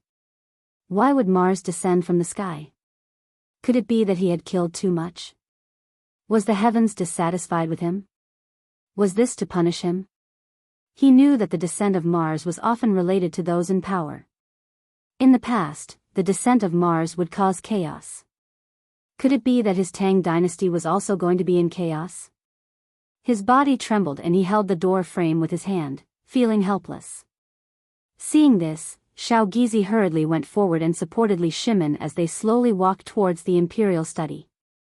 Just as they walked into the hall, Wei Zhang's cold voice sounded. Your Majesty, Mars has descended because you have killed too much in your early years. You should give the world an explanation. Wei Zhang picked up his walking stick and slammed it on the ground with a look of indignation. He thought that it was impossible for His Majesty to only know about it now. It must be an act. But he didn't look like one. However, these were not important. What was important now was how His Majesty was going to answer to the people of the world. When the officials saw Wei Zhang stand out, they began to criticize him. That's right. Your Majesty has killed too many people. You must give the people an explanation. This Mars is a vengeful spirit of the Black Tortoise Gate, here to claim your life. Your Majesty, you should pay your respects. Not only that, Your Majesty, you should also issue an edict and admit your sins to appease the wronged souls. Everyone glared at Li Shimin, filled with righteous indignation, as if they were the souls who had been wronged. Hearing everyone's accusations, Li Shimin panicked. He leaned against the dragon throne, his face pale. Give an explanation to the people? The vengeful soul of the Black Tortoise Gate? His crimes have been decreed? These words hit him like a hammer in the chest. Normally, if the officials dared to say such things, they would have been punished. But today was different. The appearance of Mars meant that he was immoral and incompetent. But, his crimes have been decreed? This was not an honorable thing. It could become a stain that he could not erase for the rest of his life. At this moment, he hesitated. What should he do? Was there anyone who could help him? He had never felt so helpless. Even when he led troops to war, he had never been afraid between life and death. But at this moment, he was truly afraid. He was afraid that Mars really came because of him. He was afraid that everything the officials said, the vengeful spirit of the deposed crown prince would come for his life. He was even more afraid that the people of the world would suffer because of him. Did he really have to admit that he was useless? Did he really have to admit that he had killed too many people? No. He was the emperor, how could he do such a thing? But who would speak up for him now? He was angry, heartbroken, and even regretful. Just as he was hesitating endlessly, a figure slowly appeared. Zhang Feng? Feng Zi was smart and had many wicked ideas. Perhaps he had a solution. At this thought, it was as if he had grasped at a life-saving straw. Hope flashed in his lonely eyes, and he immediately glanced at little Gizi. Little Gizi had been with him for many years and naturally understood, and slowly came over. Little Gizi, immediately send someone to White Deer College to find Zhang Feng. Tell him the situation here and ask him if he has any solutions. Li Shimin's face was pale, and his voice was hoarse. At this moment, he placed all his hopes on Zhang Feng. Little Gizi understood the severity of the matter, nodded, and left. At this moment, only the civil and military officials and Li Shimin were left in the hall. The atmosphere was very solemn and as calm as the surface of water. But if a stone was thrown, it would immediately cause a reaction. Your Majesty, please do not delay any longer. Immediately decree the crimes have been decreed. Wei Zhang's walking stick thumped on the floor, and he coughed as he spoke. He did not know why Li Erlang was still hesitating. These were the people of the world. Since Li Erlang claimed to be a wise ruler, why did he cast the people aside and ignore them today? Was he really so heartless? Chapter 1850. Your Majesty, please immediately issue an imperial edict. Your Majesty, there is no need to hesitate. The officials spoke up one after another, but there was not the slightest bit of respect in their words. Because in their view, Li Erlang had already lost his virtue. Only with the hearts of the people could he become a wise ruler. Right now, they spoke up only from the standpoint of themselves and the people. This included Zhang Sun Wuji. Even though he was related to the imperial household and had only been friends with Li Erlang, he still had to make his stance clear on this matter. He had also planned the coup at Xuanwu Gate. If His Majesty refused to admit his mistake, the vengeful spirits would come for his life, and the Zhang Sun clan would be the first to suffer. He could not bear the consequences. Of course, he was not the only one with such thoughts. Fang Xianling, Du Ruhui, Gao Shilian, Ho Junji, and Xing Yaojin all had similar thoughts. All of them had participated in the coup at Xuanwu Gate, and if the vengeful spirits came for their lives, none of them would be able to escape. Thus, they hoped that Li Erlang would admit his mistake.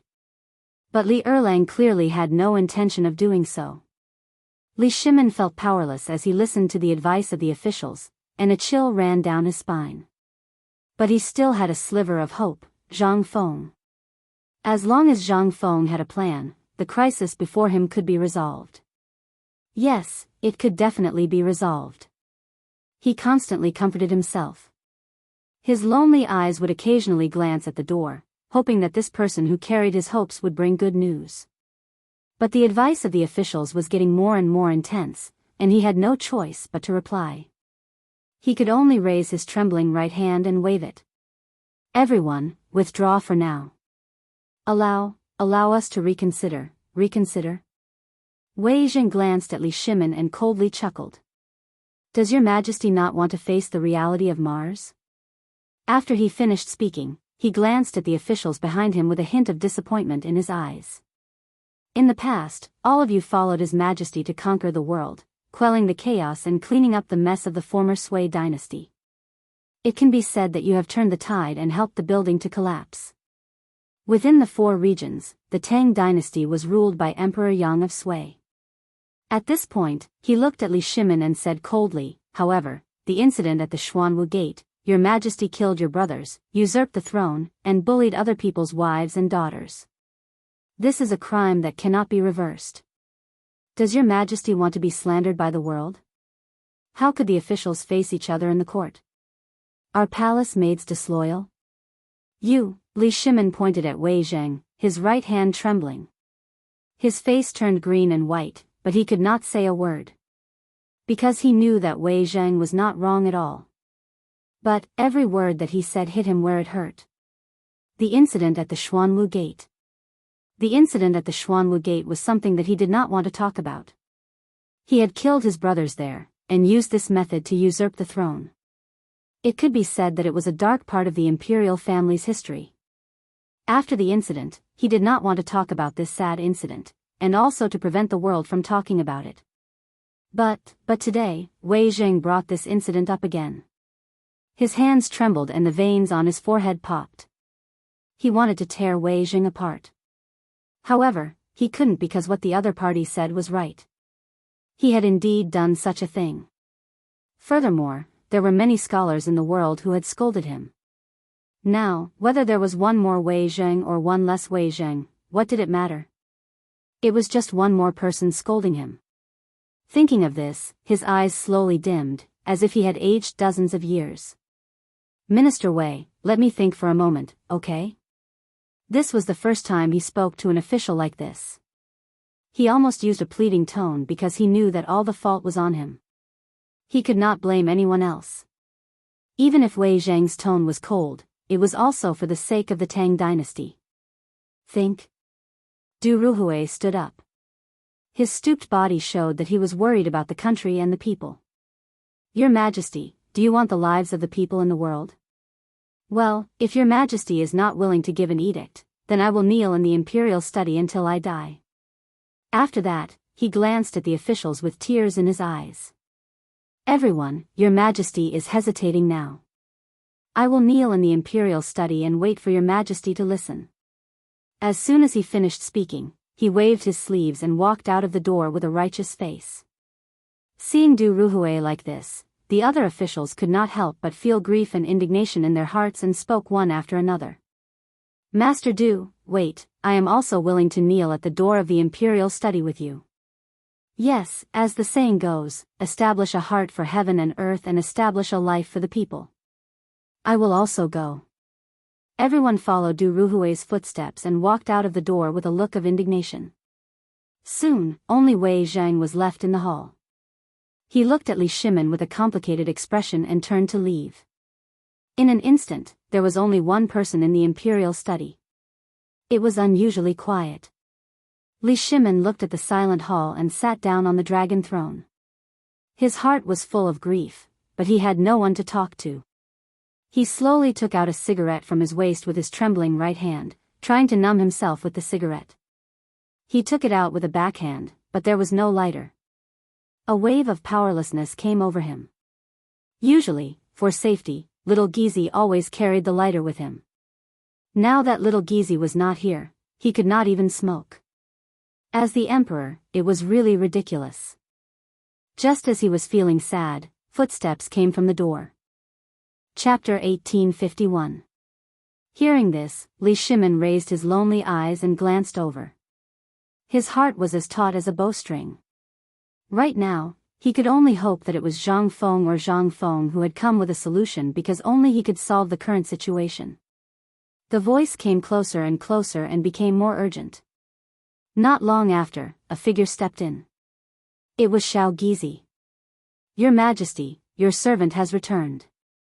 Xiao Gizi strode forward and spoke as he walked, but his expression was very unsightly. Come quickly. Li Shimin abruptly stood up, but his trembling legs still made him feel weak. He held the table with his hand and asked expectantly, Has Zhang Feng been found? As he spoke, Xiao Gizi had already stepped onto the table, but he did not immediately reply.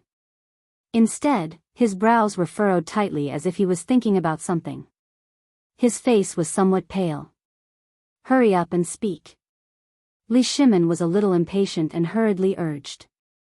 Right now, he was treating Zhang Feng as a life-saving straw, but this dog of a slave still did not speak. Your Majesty, Xiao Gizi frowned and was a little flustered.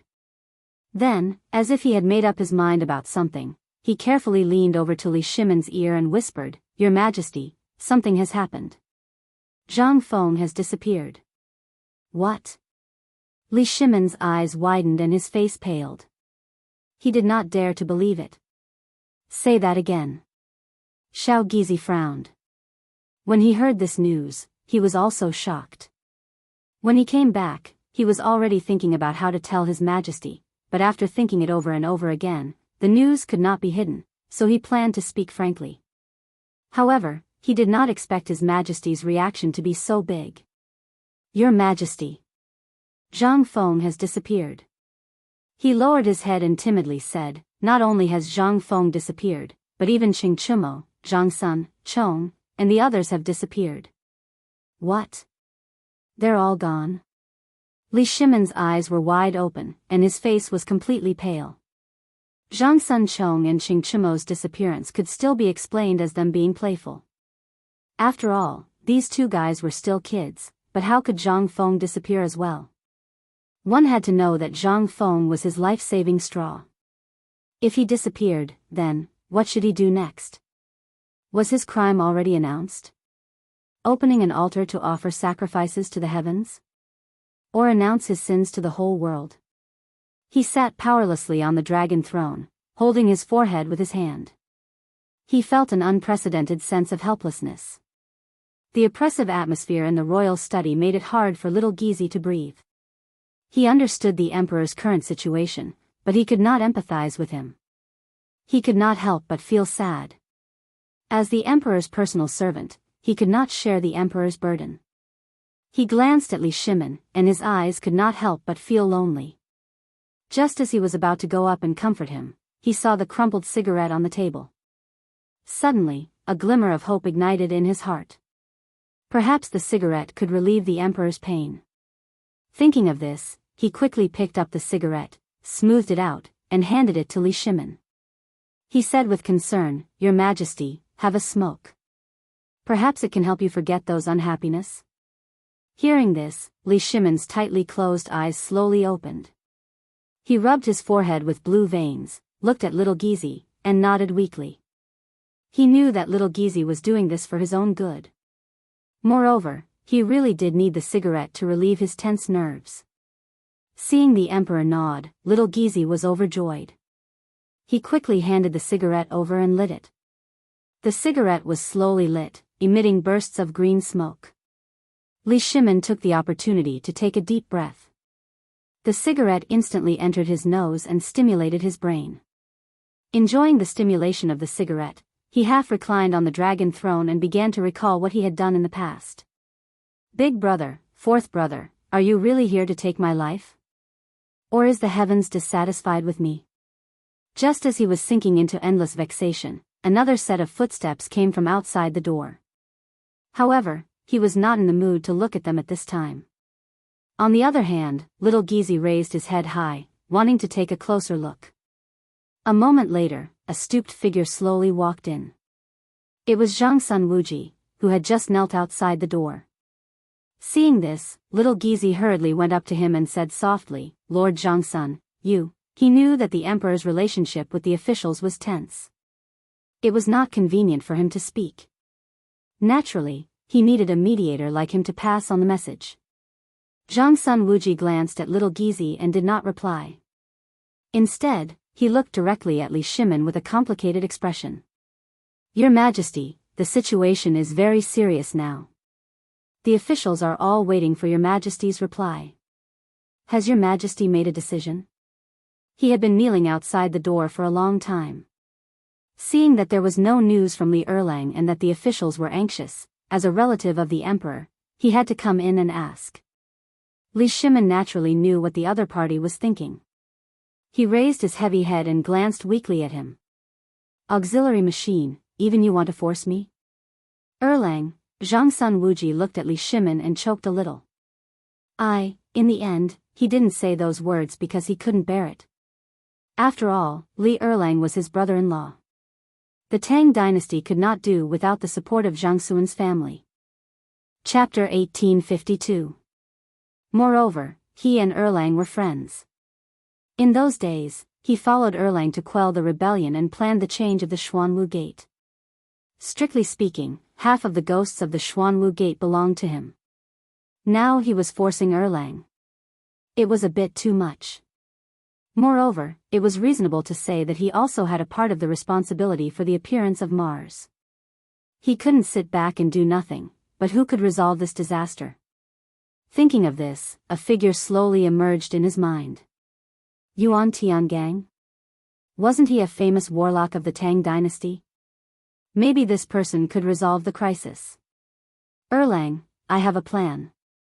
Ask Master Yuan Tiangang to resolve this crisis. Zhang Wuji said with some surprise. He had now regarded Li Shimin as a family member, so it was natural to call him Erlang. Besides, there were no outsiders now, so it didn't get in the way. Assistant, are you serious? Li Shimin stood up from the dragon chair and looked straight at Zhang Wuji. He had thought that his only hope was shattered, but now it seemed that it was not. Erlang, Master Yuan is a famous warlock of the Tang dynasty. As long as he does divination, there may be a way. Zhang Wuji's face was full of hope, and his eyes were shining. Good, good. Li Shimin nodded repeatedly, then looked at little Gizi and hurriedly said, Little Gizi, you go to inform Yuan Tiangang and let him enter the palace. Little Gizi nodded and walked out of the door. In a moment, he disappeared from the sight of the two. Looking at the receding figure, Li Shimin could no longer sit still. He slowly walked down from the hall, took a drag of the cigarette, and kept pacing in the hall. He was upset. He was a little worried. What if Yuan Tiangang couldn't do anything? What if Yuan Tiangang was not there? Now only Yuan Tiangang could save him. Seeing Li Shimin so anxious, Zhang Wuji stepped forward and comforted him, Erlang, don't worry. When Master Yuan comes, everything will be clear. Hearing this, Li Shimin slowed down his steps and looked at Zhang Wuji. He sighed and said with some sadness, maybe. After that, he took a deep puff of his cigarette and continued to walk around the hall. Zhang Wuji didn't say anything else either. He clasped his hands behind his back and looked at the door from afar. Only the sound of footsteps could be heard in the huge imperial study. The atmosphere was a little tense. About half an hour later, the sound of footsteps came from outside the door. Hearing this voice, Li Shimin immediately stopped.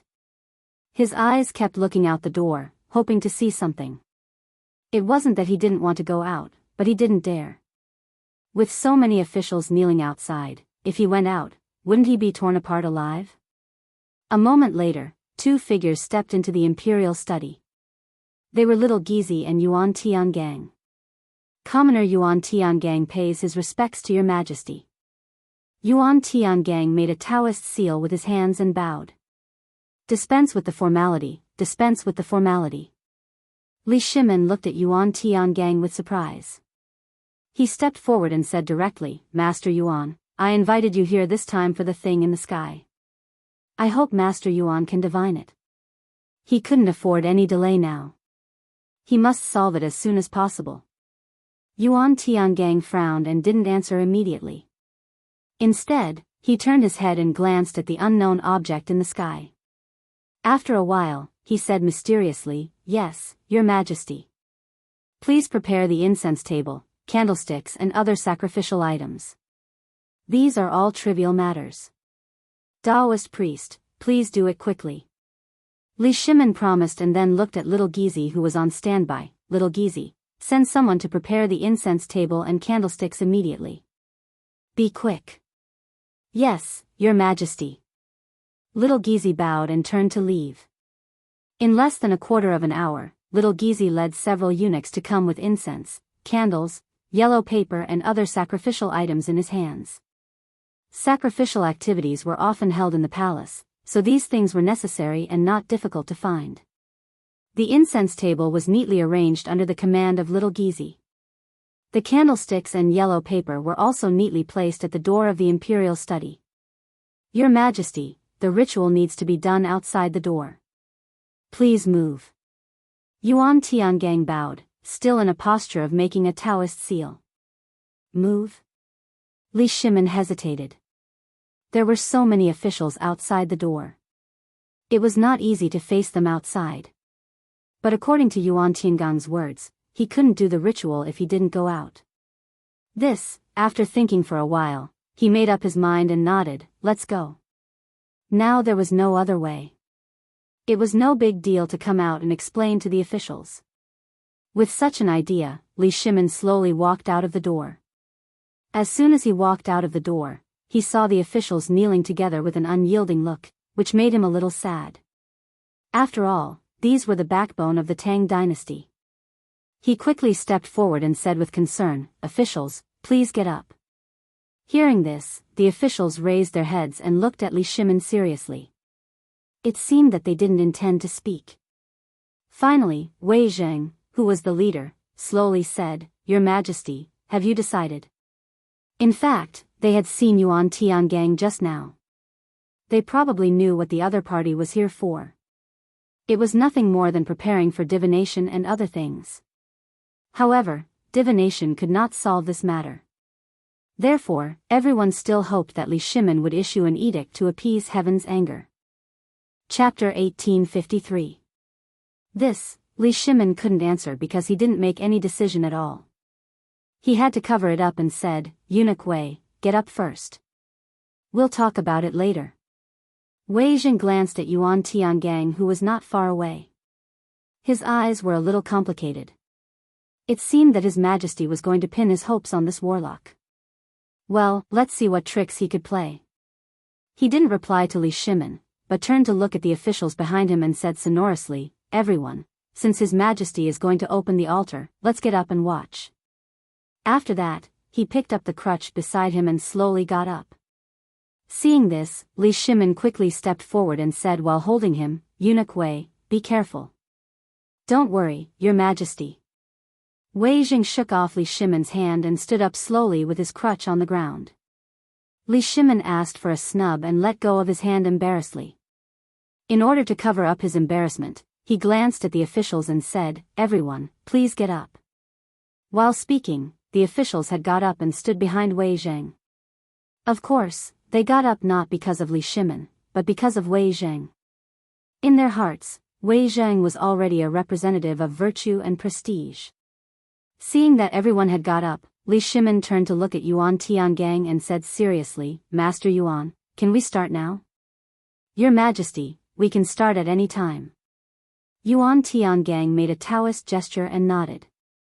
"Then let's start." Li Shimin waved his hand. While speaking, he glanced at Wei Zheng, intentionally or unintentionally, with a hint of inquiry. However, Wei Zheng didn't seem to intend to speak. He just held the crutch in his hand and squinted his eyes, giving people a deep feeling. "Yes, Your Majesty." Yuan Tiangang nodded and waved his sleeves and walked to the incense table. He first glanced at the incense burner table and then glanced at the unidentified object in the sky. Then, he slowly picked up the wooden sword on the incense burner table with his left hand and held it vertically in front of him. His right hand formed a seal and placed it in front of his nose as he began to chant. Wearing an imperial canopy on the head, walking on Kuei Gang, supporting Lu Jia on the left, Lu Ding on the right, Lu Ding on the right, Huang Shen in front, and Yu Zhang behind. As soon as the words left his mouth, his eyes snapped open. In that instant, they seemed to emit a bright light that was impossible to see or touch. Then, he began to brandish the wooden sword in his hand. First up, then down. It seemed disorderly, but in reality, it contained the universe within it. The 9 luminaries move in a straight line, the primeval origin lingers, the flower essence responds to the brightness, the primordial spirit disperses, the flowing infinite hope descends upon me, the radiant vermilion peak, the primordial spirit disperses, the flowing infinite hope descends upon me, the radiant vermilion peak, all things in the world, makes me a prophet. He once again placed the seal on the tip of his nose and urged the incantation with a serious face. At this moment, he seemed to have entered a state of selflessness. Everything around him had nothing to do with them. Everyone looked at this scene and didn't feel surprised because this wasn't the first time they had seen it. Every time the royal family offered sacrifices, they would let the official of the imperial astronomer perform the ceremony. Sometimes, they would invite Yuan Tiangang. Although they were used to this, they still had some doubts in their hearts. Could a few words of incantation really see through this supernatural thing? It sounded a bit mysterious. Although they all had doubts in their hearts, no one said it out loud. After all, this was passed down by their ancestors for thousands of years. Maybe there really was some magical power. Li Shimin didn't know about these different thoughts of everyone. At this time, he clenched his fists and stared with his eyes wide open. It seemed that he wanted to see something from such a ceremony, but unfortunately, he didn't see anything. He now completely pinned his hopes on Yuan Tiangang, or this ceremony, so he was the most nervous and didn't want anything to happen. At this time, he was like a tight bowstring that would break with a little carelessness. Moreover, as the emperor of the Tang dynasty, he must give the world an explanation, an answer, and appease the restless people. Otherwise, how could he face the people of the Tang dynasty in the future? Thinking of this, Li Shimin's face showed the sadness again. He subconsciously took out a cigarette from his waist and stretched out his slightly trembling right hand to touch the fire roll, but he didn't feel anything. At this time, little Gizi quickly took out the fire roll from his waist and handed it over respectfully. He was the close eunuch of His Majesty, so it was necessary for him to have sharp eyes. Since he knew that His Majesty liked this kind of thing, the fire roll at his waist had never been broken. Li Shimin glanced at little Gizi out of the corner of his eye and nodded slightly. He stretched out the cigarette, lit it slowly, and took a deep breath. This relieved his tense nerves. After a while of relaxation, he moved his eyes to Yuan Tiangang, who was performing the ceremony. Yuan Tiangang had adjusted the posture of the wooden sword in his hand, but he still kept chanting. Heaven and earth are natural, the filth is dispersed, the mystery in the cave, the Taiyuan is dazzling, and the gods in all directions make me natural. The talisman of Ling Bao tells the 9 heavens. As soon as he finished speaking, he respectfully looked at the wooden sword in his hand, then placed it on the incense table. He let out a long breath, took out 3 copper coins from his sleeve, and threw them on the incense table. Then, he clasped his hands together and began to chant. After a quarter of an hour, he slowly opened his eyes and looked at the copper wire. Chapter 1854. However, this result made Yuan Tiangong's pupils shrink, and his brows almost frowned together. Li Shimin noticed the abnormality and quickly stepped forward. Master, what happened? While speaking, he glanced at the copper coins on the incense table, but he couldn't understand them at all. He had to look at Yuan Tiangang and continue to ask, Daoist, what is the meaning of this divination? Everyone also looked at Yuan Tiangang nervously. Now, all hope was on this person. If it was really confirmed that Mars came to the world, then His Majesty couldn't escape the responsibility. However, Yuan Tiangang didn't answer, but stared at the copper coins as if he didn't hear Li Shimin's words. He didn't pretend not to hear, nor did he deliberately not answer, but this divination.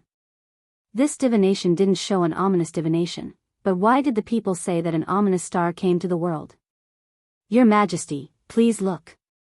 This divination moves with thunder, disperses with wind, moistens with rain, suppresses with sun, stops with Zhen, speaks with Dui, Qian with the ruler, and Kuan with the hiding.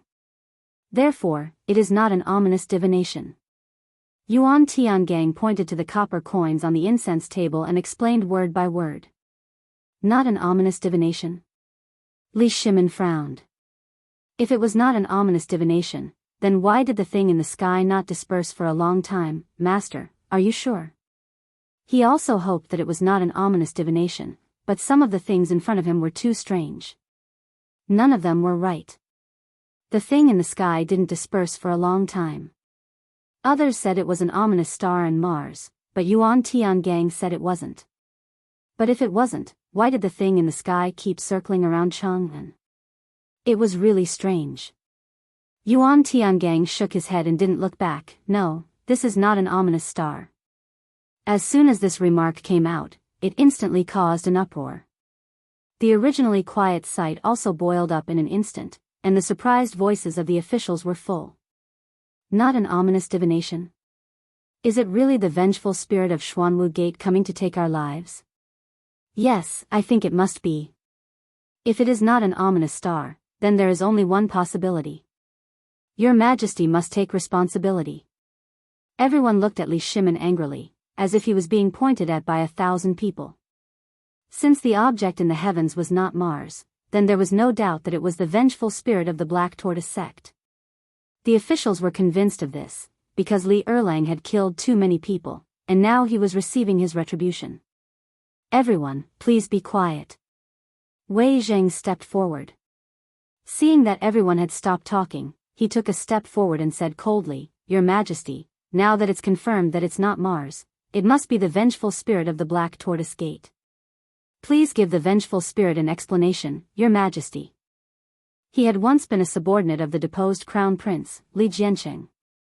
It was only after Li Jianxing had been killed that he had no choice but to submit to Li Erlang. Regardless of the past, since the crown prince and Prince of Qi had returned to demand his life, Li Erlang had to give an explanation. Not bad. Du Ruhui also stood up and looked at Li Shimin angrily. Now that it has been proven, Your Majesty, please give an explanation to the Black Tortoise Gate and the survivors. Your Majesty, please give an explanation to the Black Tortoise Gate. Your Majesty, please give an explanation to the Black Tortoise Gate. Your Majesty, please give an explanation to the Black Tortoise Gate. The crowd was united like never before, and their voices shook the heavens and the earth.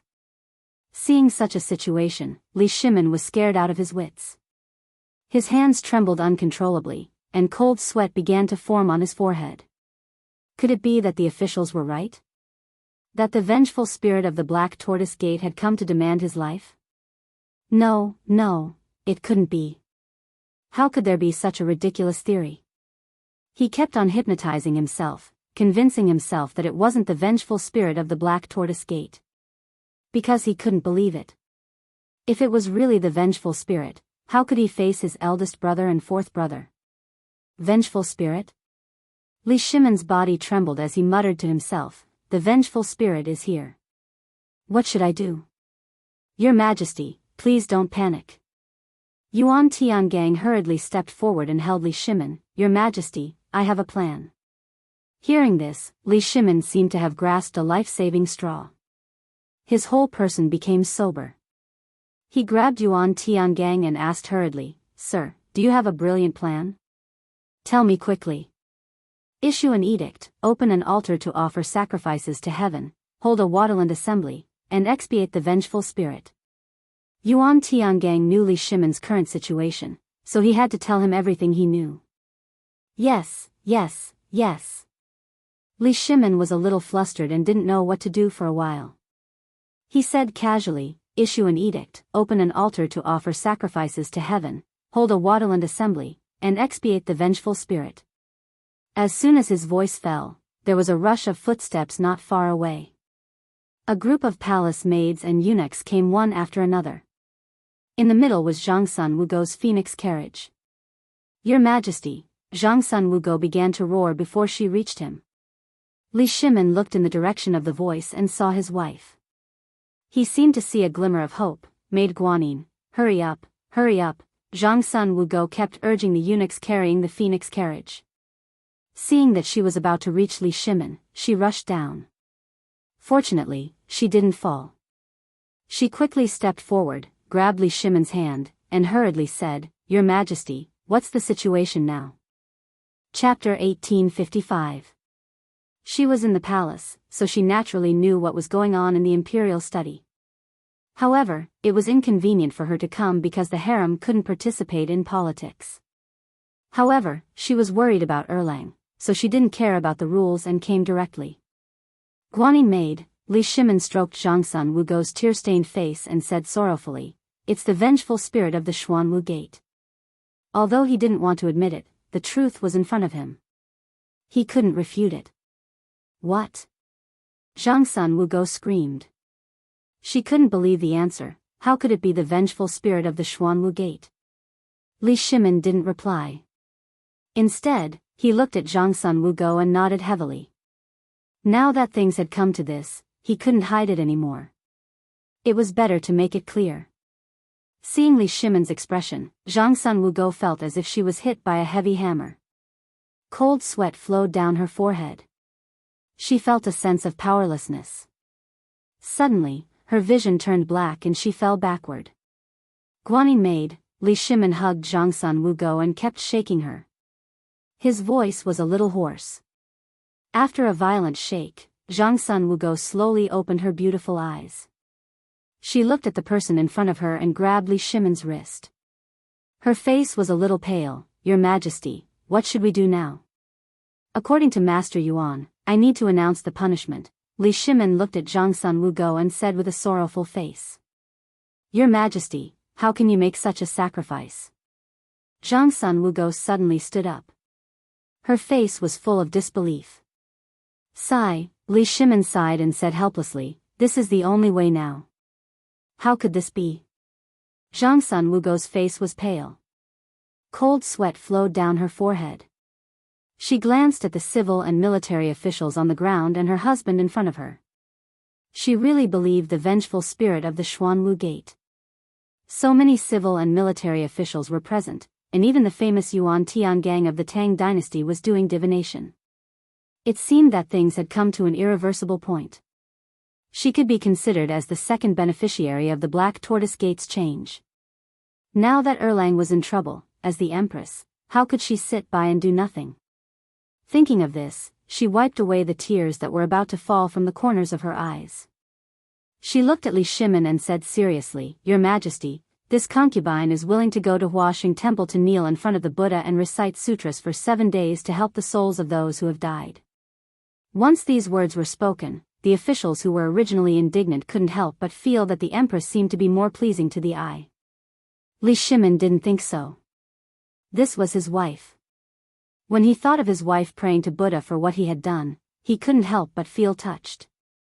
"Guanyin maid, Your Majesty."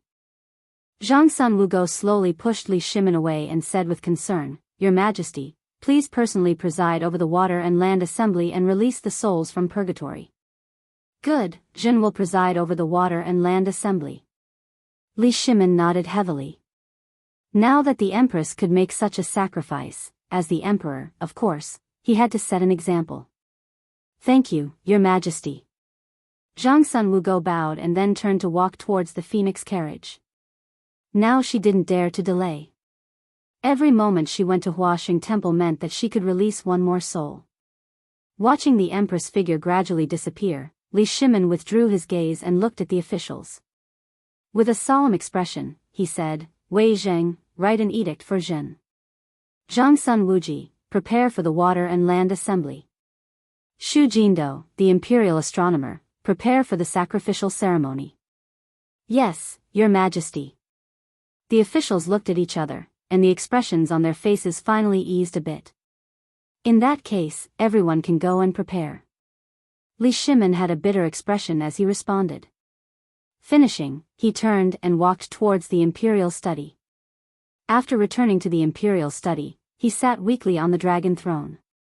He slowly took out a cigarette from his waist and put it in his mouth. Little Gizi hurriedly took out a match and lit it. He took a deep breath and tried to relax himself. Now that the dust had settled, the edict had been issued, the preparations for the Water and Land Assembly had begun, and the sacrificial ceremony was about to begin.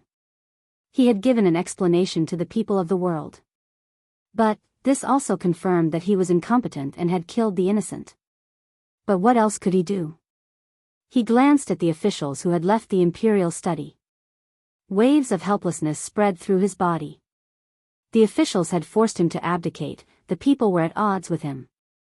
This was a last resort. He hoped that after the storm, the people of the world would forget about this matter. Even if he broke his teeth and swallowed it down, he couldn't find anyone to talk to because he could only blame himself for this matter. These were the souls of Xian Wu sect. Basically, each one of them was his family. Yet these family members had died under his blade. Now that they were coming for his life, what could he blame them for? He could only silently endure it. But, if Feng Zi was here, he might be able to turn the tide. That guy had a lot of ideas. Thinking of Feng Zi, he suddenly trembled. He seemed to have thought of something. Feng Zi was missing. That guy hadn't shown up. Could it be that something had happened? Ever since he met Zhang Feng, he deeply understood his talent. It could be said that he was one of a kind in the Tang dynasty. He had also become friends with him. Unknowingly, Zhang Feng had also become one of the most important people in his life. Chapter 1856. Now that he was missing, how could he not be worried? If something happened to him, what would happen to White Deer College? What about the workshop? What about the research institute? Who else would help him? Who else in the world would speak up for him? What about the Tang dynasty? No. He didn't dare to think about it anymore. He only felt his body tremble. Little Gizi immediately asked Cheng Yaojin to go to White Deer College to find Feng Zi. No matter what, we must find her. Li Shimin stood up and raised his trembling right hand. He was a little emotional. Your Majesty, are you okay? Little Gizi hurriedly went forward to support Li Shimin and asked worriedly. I'm fine. Li Shimin shook his head and hurriedly said, quickly send Cheng Yaojin to find Feng Zi. Yes, Your Majesty. Little Gizi nodded, but he didn't leave immediately. Instead, he looked at Li Shimin and asked worriedly, Your Majesty, President Zhang went missing with Qing Chumo and Zhang Sun. If you ask High Duke Lu to find them, is it? He didn't finish his sentence because eunuchs couldn't participate in politics. He just wanted to remind His Majesty. What if Cheng Yaojin caused trouble? It's fine. Just do as I say. Li Shimin waved his hand and didn't care so much. In his opinion, once Qing Chumo went missing, Cheng Yaojin would be the most anxious. He would definitely do his best to find them. Besides, the news couldn't be hidden. He would find out sooner or later. Yes, Your Majesty. Little Gizi nodded. Although he was worried about His Majesty, he didn't dare to disobey. He could only quickly walk out of the imperial study, hoping to help His Majesty a little more. Thinking of this, he quickened his pace and walked towards the Vermilion Bird Gate. As he walked, he kept looking around, as if he was looking for something. At this moment, a figure not far ahead attracted his attention. Hi Duke Lu, wait. Little Gizi kept waving his hands and screaming at the top of his lungs. Qing Jin was just about to go out when he suddenly heard someone calling him. He subconsciously glanced back and saw that it was Little Gizi. He asked doubtfully, Little Gizi, why did you call me? Grand Duke, wait. His Majesty has something to tell you. Little Gizi arrived in front of Qing Jin, panting heavily. Do you have any orders for me? Qing Jin asked subconsciously. Then, he felt that something was not right. Puzzled, he asked, what can your Majesty order me to do? Big news. Zhang Feng is missing. Xiao Gizi cried out in surprise. He knew Zhang Feng's position in His Majesty's heart and naturally did not dare to slight him. What? Feng Zi is missing? Qing Jin's eyes widened as he grabbed Xiao Gizi's collar in disbelief. What's going on? Duke, let go of this servant first. Xiao Gizi tugged at Qing Jin's arm and was a little out of breath. Speak quickly. Qing Jin let go of Xiao Gizi with a malevolent expression. Xiao Gizi tugged at his collar and hurriedly said, His Majesty just sent people to find Zhang Feng, but there was no one in White Deer College. He should be missing. How could he be missing? Qing Jin cried out in surprise. Then, he seemed to have thought of something and hurriedly said, Then what about my son? He's always with Feng Zi. Now that Feng Zi is missing, what about my son? His son was currently working under Zhang Feng. If Zhang Feng was missing, then what about his son? Would he be missing as well? These were all possibilities, so he had to ask clearly. This, Xiao Gizi was a little guilty. He knew Qing Jin's temper. If he said something wrong, he would beat him up. If he said it now, he might end up with a black nose and swollen eyes. What is this? Hurry up and King say it. Qing Jin waved his clenched fists impatiently, as if he was going to beat someone up at the slightest sign of something wrong. Duke, please calm down. Xiao Gizi hurriedly fawned over him and smiled charmingly. Duke, your son went missing with Zhang Feng, what? Qing Jin widened his eyes in disbelief. In his eyes, his son was the lifeblood of the Qing family. He couldn't go missing, and he wasn't allowed to go missing. Now that something had happened to him, he couldn't accept it. You bastard, why didn't you say so earlier? He cursed silently. Then, without waiting for Xiao Gizi's reaction, he turned and walked out of the palace gates. He quickly walked out of the palace gates, jumped onto his horse, and galloped towards White Deer College. Behind him were dozens of Qing residences' retainers. At this moment, the situation on Cheng and Main Street was slightly better. It wasn't as chaotic as before, and the roads were cleared.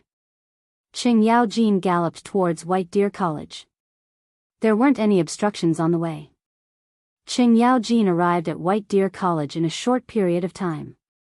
He jumped off his horse and rushed towards the college. Where is everyone? Where did they all die? He started to shout as soon as he reached the field. Who's making such a big fuss? Yu Shinan walked out of the classroom with some dissatisfaction. He looked towards the source of the sound and saw Qing Jin. He frowned. What are you shouting for? Chapter 1857. When Qing Jin saw Yu Shinan, it was as if he had seen his savior. He was delighted and quickly ran forward. Old man Yu, what did you call me? Yu Shinan frowned and was very dissatisfied. This guy did not know how to respect people when he opened his mouth. He had already despised this guy. Mr. Bo Shi. Qing Jin also quickly noticed that something was wrong with Yu Shinan. He quickly changed his words and said, Mr. Bo Shi, have you seen my son? He had completely thrown Zhang Feng to the back of his mind and was only thinking about his son. Your son? Yu Shinan frowned and said doubtfully, you should go home to find your son. Why did you come to the academy? He had never liked this rude guy. He even called him old man just now. He did not have a good impression of him. Now he was looking for his son and found the academy? How improper. Although he was dissatisfied, he still responded with his mouth. Oh, my son is missing. Jianghu was so anxious that he stamped his feet, but he could do nothing. He knew that the old man in front of him did not even need to salute to his majesty. He could not do anything to him. Go home to find your son. Don't yell in the academy. Otherwise, old man will report you. Yu Shinan snorted and turned to leave. He did not want to stay with this illiterate guy for another quarter of an hour. Old man you, Jianghu stretched out his right hand and called out unwillingly. However, Yu Shinan did not intend to look back.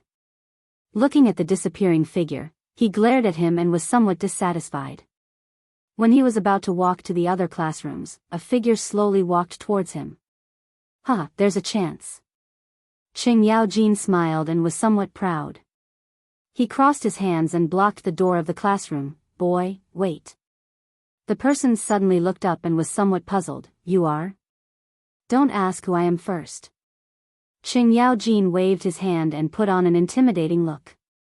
Let me ask you, are you from the academy? Why do I feel like I've seen you there before? That's right. My name is Yuan Hong. I was the flag bearer for the previous basketball match. The person replied timidly. He knew that the academy often came to look for the dean. The person in front of him was probably one of them. He couldn't afford to offend him. Perhaps he could use the basketball game to suppress his arrogance. Yuan Hong? Jianghu raised his head and muttered to himself. Then, he looked at Yuan Hong and revealed a malicious expression. Let me ask you, where did your dean go? Now that old man Yu was out of the question, he had already offended him. He could only find some clues from these students. Dean? Yuan Hong scratched his head as if he was thinking about something. After a while, he said slowly, I remember now. The last time the dean went to the research institute, he hasn't returned until now. There were also a few people from the workshop who went with him. Research institute? Jianghu's eyes darted around. He finally found some useful clues, but it wasn't enough. Do you know what they went to do? I don't know. How can we ask about the dean's business? Yuan Hong shook his head and was a little nervous. If you don't know, why are you talking about it? Seriously. Jianghu secretly spat. He glared at Yuan Hong and walked straight to the entrance of the academy. Only a petrified back view was left. So he was the one who told the other party the news and got scolded? What was this? Yuan Hong shook off the dissatisfaction in his heart and walked to the classroom. Looking back at Jianghu, he took the reins from the servant and ran straight to the research institute. Now that there was news, he couldn't slack off. What if his son was in danger? What if Zhang Feng had some bad idea to bring his son along? Then his Qing family would be ruined. Thinking of this, he became even more anxious. He whipped the back of the horse and galloped away. A moment later, Jianghu arrived at the entrance of the research institute. He jumped off the horse and rushed in. Is there anyone? Is there anyone? He shouted at the top of his lungs, trying to find someone he knew. Coincidentally, Ma Zhou and Hao Chujun were on the field. When they heard the shout, they subconsciously glanced over. Who is it? What are you shouting about? It's you too. Jianghu looked in the direction of the voice. It was as if he had discovered a new continent. This was because he still remembered the scene of Zhang Feng scolding these two fellows. Who are you? Do we know you? Hao Chujun looked at Ma Zhou with a face full of question marks. The two of them were waiting here for their teacher. In the end, this person came over. They didn't know him at all, but he was still trying to worm his way into being friends. You don't need to know who I am. Jianghu waved his hand generously as if to say that he didn't care. Then, he quickly said, Where did your teacher go? And my son? Teacher, Ma Zhou frowned and glanced at the sky. Teacher had brought Qing Chimo and the others to the sky and hadn't come down yet. How was he going to tell others? Could it be that teacher had researched the flying artifact and gone to the sky? No one would believe that. Chapter 1858. Looking at Ma Zhou's actions, Qing Yaojin also subconsciously glanced at the sky. He felt that something was wrong, but he couldn't see what it was. He could only urge, where did Fengzi go? This, Ma Zhou looked at Hao Chujun, his eyes somewhat evasive. Hao Chujun naturally understood. He looked at Qing Yaojin and smiled, my teacher has something to do and will not be back for a while. This was just him making things up. In fact, even he himself didn't know when his teacher would come back. Qing Yaojin naturally saw the two's little actions. He was very suspicious that the disappearance of Fengzi and his son was definitely related to these two guys. Then what about my son, Qing Tinu? Oh, your son. He also went with my master. Hao Chujun lied without blushing. Went out together? Qing Yaojin was somewhat doubtful. His son would discuss everything with him. This time, he actually dared to hide it from him. This was impossible. He looked at the two of them unwillingly, trying to find some clues. At this time, the iron wire under their feet and the brazier attracted his attention. What is this? Qing Yaojin pointed at the iron wire on the ground and asked. This is something we got to play with. Hao Chujun laughed and was about to pick up the thing on the ground. This thing belonged to his teacher, he couldn't let this guy ruin it. Let me see. Qing Yaojin snatched the iron wire from Hao Chujun's hand. He had a feeling that Fengzi's disappearance was related to this guy in front of him. Moreover, these two guys were protecting the iron wire. Maybe there was some conspiracy. I can see that you two are not honest. Were you lying to me just now? Tell me. Why would we lie to you? Hao Chujun smiled, you are brother Tinyu's father, which means you are our father. After saying that, he gave Ma Zhou a look, wanting him to say something good. Ma Zhou understood and quickly stepped forward. He smiled and said, yes, you are Tinyo's father. Why would we lie to you? As he spoke, he reached out to grab the iron wire in Qing Yaojin's hand, trying to take it back. However, this guy was too strong and couldn't move it at all, so he could only give up. Stop trying to bewitch Lao Tzu. Lao Tzu won't fall for it. Qing Yaojin glared at the two of them and waved the wire in his hand. Lao Tzu thinks that the disappearance of Fengzi and my son is related to the two of you. If you don't tell me, Lao Tzu will punish you right now. We really don't know. Ma Zhou pulled a long face and said in a pleading tone. You just said that Fengzi went on a long trip, and now you say that you don't know. There is indeed a problem. Qing Yaojin sneered. After saying that, he put down the iron wire in his hand and rolled up his sleeves. It seemed that he was about to go all out. What are you doing? You can't mess around. Ma Zhou's expression changed and he stepped back. This is the research institute. You can't behave atrociously here. Yes, this is the research institute. You can't mess around. Hao Chujun was also a little scared and stepped back. Can't mess around? Qing Yaojin sneered and said indifferently, Lao Tzu doesn't care about you. After saying that, he strode forward, grabbed Ma Zhou's arm, and threw him over his shoulder. Ma Zhou was a scholar. How could he withstand Qing Yaojin's torment? He immediately fell to the ground and wailed. Seeing this, Hao Chujun's face changed. He was about to run away when Qing Yaojin used total annihilation. Hao Chujun fell forward and fell on his face like a dog eating mud. Humph, Lao Tzu could beat 10 of you back then. Qing Yaojin glanced at the two people on the ground with disdain. After saying that, he pulled Ma Zhou's left leg with his left hand and Hao Chujun's right leg with his right hand. He pulled the two people together, then picked up the iron wire on the ground and tied their left and right legs together. Okay, are you willing to talk now? Qing Yaojin sat on the ground and looked at the two people in front of him who were somewhat aggrieved. He smiled. Brother, please let us go. We really don't know anything. Hao Chujun wiped the dirt from the corner of his mouth and begged. Shut up. Qing Yaojin roared. Just now, he was trying to talk nicely to these two guys. In the end, these two guys refused to listen to him. Now that they had been defeated, they were still so stubborn.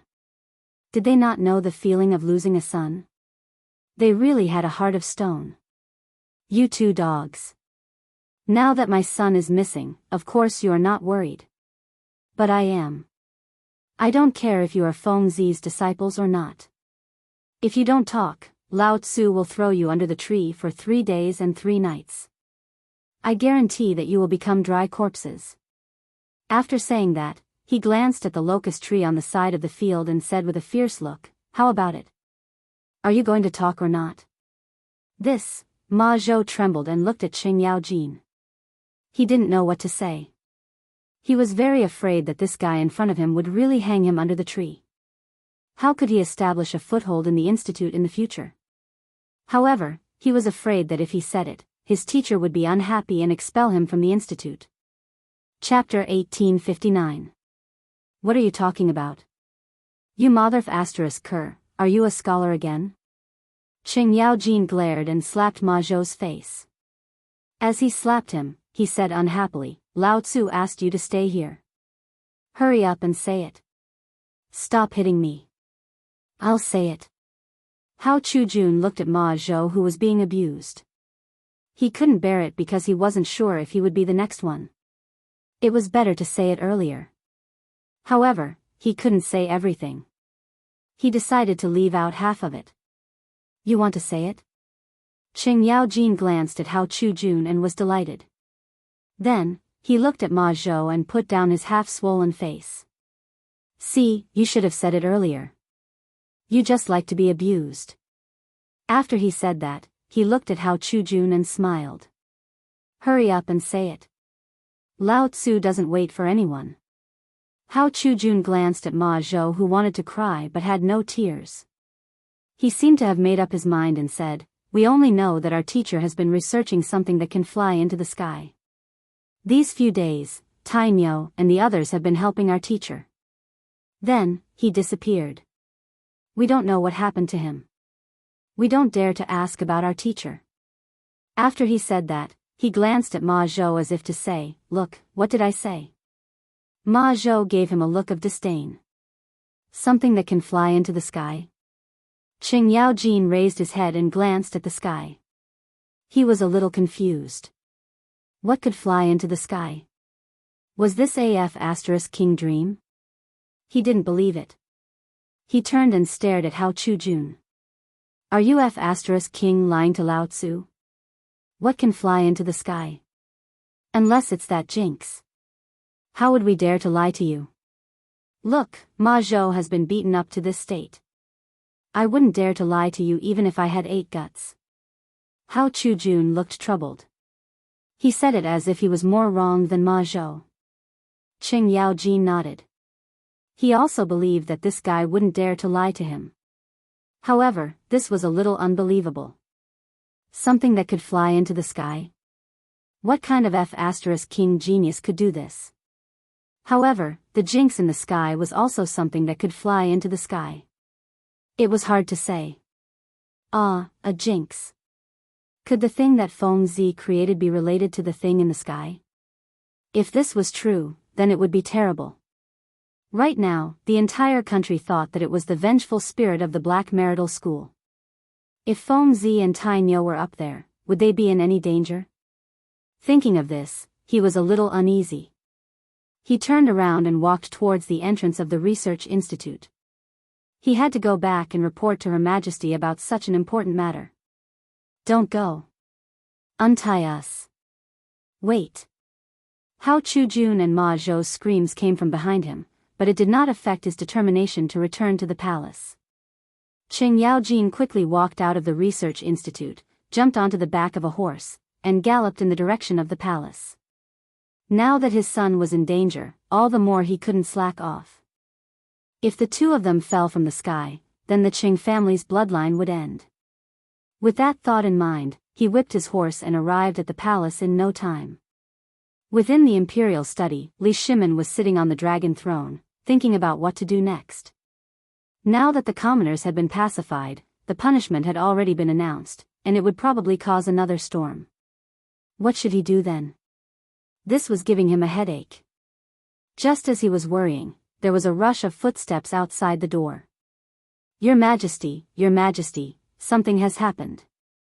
Qing Yaojin began to shout as soon as he stepped into the imperial study. What happened? Li Shimin slowly raised his head, looking listless. For him, there was nothing worse now. After all, he had already prepared to announce his punishment. Could there be anything worse than this? The thing in the sky was made by Feng Zi. Qing Yaojin quickly stepped forward with a face full of impatience. What? Li Shimin suddenly stood up and widened his eyes. What did you just say? Say it again. Your Majesty, the thing in the sky was made by Feng Zi. He is now in the sky, and even my son is there. Qing Yaojin looked embarrassed and said in a wrong tone. What the hell is going on? Li Shimin frowned, his hands trembling. How did you know? He still found it hard to believe because he didn't dare to believe that people could go up to the sky, and more than one person. He also didn't know why Feng Zi made this thing. Your Majesty, I heard it from his disciple.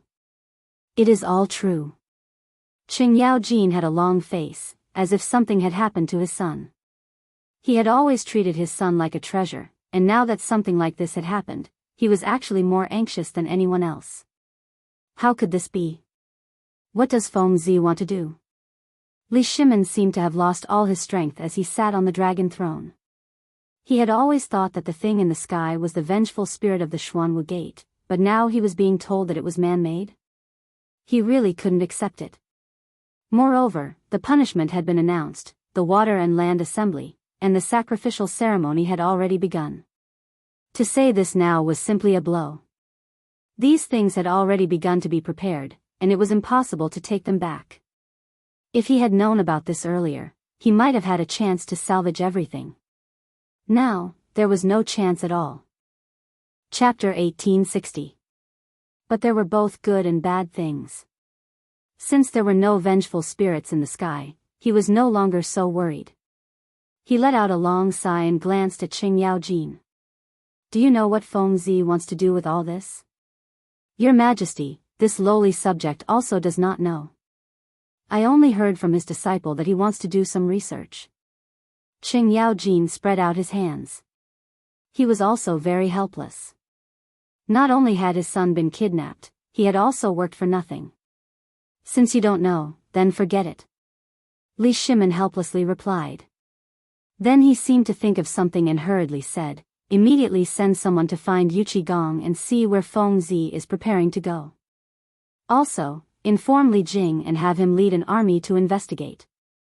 Yes, Your Majesty. Qing Yaojin nodded and walked out the door. He needed to find Feng Zi's tracks as quickly as possible. Even if His Majesty had not given the order, he still needed to do this.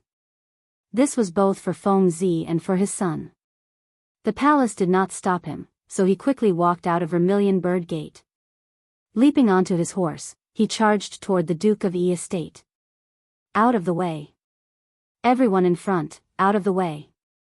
Qing Yaojin waved the whip in his hand as he constantly shouted. When the people on the street saw the large horse charging over, they hurriedly got out of the way. They were all commoners, so they did not dare to bump into the horse of an official. A few moments later, Qing Yaojin arrived at the Duke of Yi estate. Leaping off his horse, he walked toward the estate. The guards at the gate basically all recognized him and did not dare to stop him. Qing Yaojin arrived at the empty hall and began to shout, "Big old black, big old black. Who is it? Who dares to curse Lao Tzu?" Yuqi Gong walked out of the side hall, his eyes wide open. When he saw that it was Qing Yaojin, his eyes widened even more. Old Qing, is your F***king's skin itching for a beating? Instead of staying at home, you've come to my place to make a fuss. Are you seeking death? Big old black, I don't have time to joke with you. Qing Yaojin hurriedly stepped forward and said with a serious face, the thing in the sky was made by Feng Zi. Now His Majesty wants us to find him. Hurry up and bring the troops and horses with me. With that, he grabbed Yuqigong and was about to pull him out of the door. Wait a moment. Yuqigong shook off Qing Yaojin and asked in surprise, what did you just say? That thing in the sky was made by Fengzi? Are UF** King still asleep? He found it hard to believe that humans could ascend to the heavens. Wasn't he just bragging? Moreover, this old man often made all kinds of jokes with him. 9 out of 10 of his words could not be trusted. Lao Tzu didn't lie to you. Qing Yaojin pulled a long face and said with a serious face, Big Old Black, Lao Tzu knows that you don't want to believe it, but this is the truth. His Majesty has already ordered us to find Fengzi with Li Jing. Yuqigong looked at Qing Yaojin's expression. It didn't seem to be fake, but he still had doubts in his heart. Humans ascended to the heavens? This was a little too unbelievable. If you want Lao Tzu to go with you, then swear an oath first. He put his hands on his hips and smiled maliciously. This old man was used to lying. If he was willing to swear, then it was true. You bastard. Qing Yaojin cursed silently and rolled his eyes at Yuqigong. However, he still swore unwillingly. Lao Tzu swears here that if I lie to Big Old Black, then I will have no descendants. You're even willing to swear such a vicious oath? Yuqigong's eyes widened. Now he believed that the other party was telling the truth. If he was willing to swear such a vicious oath, it meant that the matter was very serious. Okay, Lao Tzu will go with you. Then, he pulled Qing Yaojin out of the door. As he walked, he said, but tell me what happened first. Humans ascended to the heavens? This is a little too unbelievable. Okay. Don't rush. We'll talk as we walk. Qing Yaojin and Yuqigong quickly walked out of the door. But we have to find Li Jing first. His Majesty has something to tell him. Then, the two mounted their horses one after the other and galloped towards Li Jing's residence. Old Qing, what's going on? Tell me in detail. Yuqigong couldn't hold back his curiosity and asked. Didn't Fengzi go missing in the beginning? Qing Yaojin pulled on the reins and looked at Yuqigong. His Majesty told me to find this kid, so I went to White Deer College. Speaking of this, his emotions suddenly surged and he said excitedly, in the end, I met that old guy Yu Shernan. Originally, Lao Tzu was kind and polite. He wanted to ask about Fengzi's whereabouts, but that old guy came up and scolded him. If it weren't for Lao Tzu's age, he would have beaten him up on the spot. Then you didn't beat him up, right? Yuqigong asked subconsciously. He knew of Yu Shernan's influence. Not many people in the imperial court dared to offend him. If old Qing dared to beat up Yu Shernan, a lawsuit would be enough to make him suffer. Is Lao Tzu that kind of person? Qing Yaojin pursed his lips, clearly unconvinced. He thought to himself, how could I, old Qing, do something like digging my own grave? However, his mouth was still unforgiving. Although that old guy said a few words to Lao Tzu, I'm not the kind of person who would casually beat people up. Chapter 1861. Yuqigong's mouth twitched, as if to say, aren't you the kind of person who beats people up? How many people have you beaten up? However, he didn't want to argue with him, so he continued to ask, what happened after that? How did Fengzi get into the sky? After that. Qing Yaojin glanced in the direction of Shao Mountain, and a smug look flashed across his eyes. I met a student from the academy, and he told me that Fengzi went to the research institute. Lao Tzu went all the way to the research institute to take a look. Guess what? What? You saw Fengzi fly into the sky? Yuqigong widened his eyes and looked at Qing Yaojin curiously. That's not it. Qing Yaojin smiled awkwardly, but he quickly covered it up and smiled. Lao Tzu saw Fengzi's two students fiddling with the things in the sky. Damn, Lao Tzu thought you were going to say something. Yuqigong waved his hand disdainfully. He thought there would be some good news, but this guy was talking nonsense. Why are you in such a hurry? Let's listen to Lao Tzu first. Qing Yaojin rolled his eyes at Yu Qigong and said angrily, at first, those two students didn't want to say where Feng Zi went. Lao Tzu saw that they were acting weird, so he taught them a lesson. Only then did those two guys say that Feng Zi was researching flying things.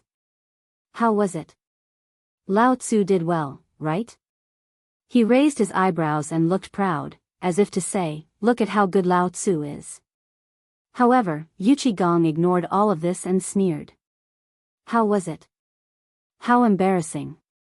You beat up two weak students, and you still have the nerve to show off in front of Lao Tzu? Lao Tzu was trying to find out where Feng Zi was. Qing Yaojin widened his eyes and looked unconvinced. Lao Tzu's Tainyo and Feng Zi disappeared together. How can Lao Tzu not be worried? Iron Bull is gone too. Yu Qigong frowned as a bad premonition struck him. Yeah, it's not just Tainyo. There's also Zhang Sun Wuji's kid and Old Man Du's kid. Qing Yaojin added. So many people have disappeared? Yu Qigong muttered to himself. He didn't expect so many people to disappear. It seemed like things weren't as simple as they seemed. With that, he whipped his horse and galloped forward. A hurried voice came from the original spot, Old Qing, run faster. Wait for me, Big Blackie. Qing Yaojin urged the horse's belly and hurriedly followed. The two of them dashed through the streets and soon arrived at Li Jing's residence. Yu Qigong dismounted from his horse and rushed straight into the mansion. Behind him, he could hear Qing Yaojin's shouts. Big Blackie, wait for Lao Tzu. However, Yu Qigong acted as if he didn't hear him. He walked wholeheartedly towards Li Jing's residence. As soon as he entered, he began to shout, Medicine Master Li, where did he die? Just as he finished speaking, Qing Yaojin stumbled in, panting. Big Blackie, don't you know how to King wait for Lao Tzu? Why should I wait for you?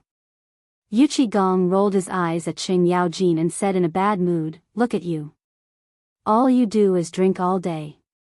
You ride a horse like a woman who just gave birth. You're so weak. Lao Tzu, Qing Yaojin was unconvinced. Just as he was about to scold him, a figure walked over.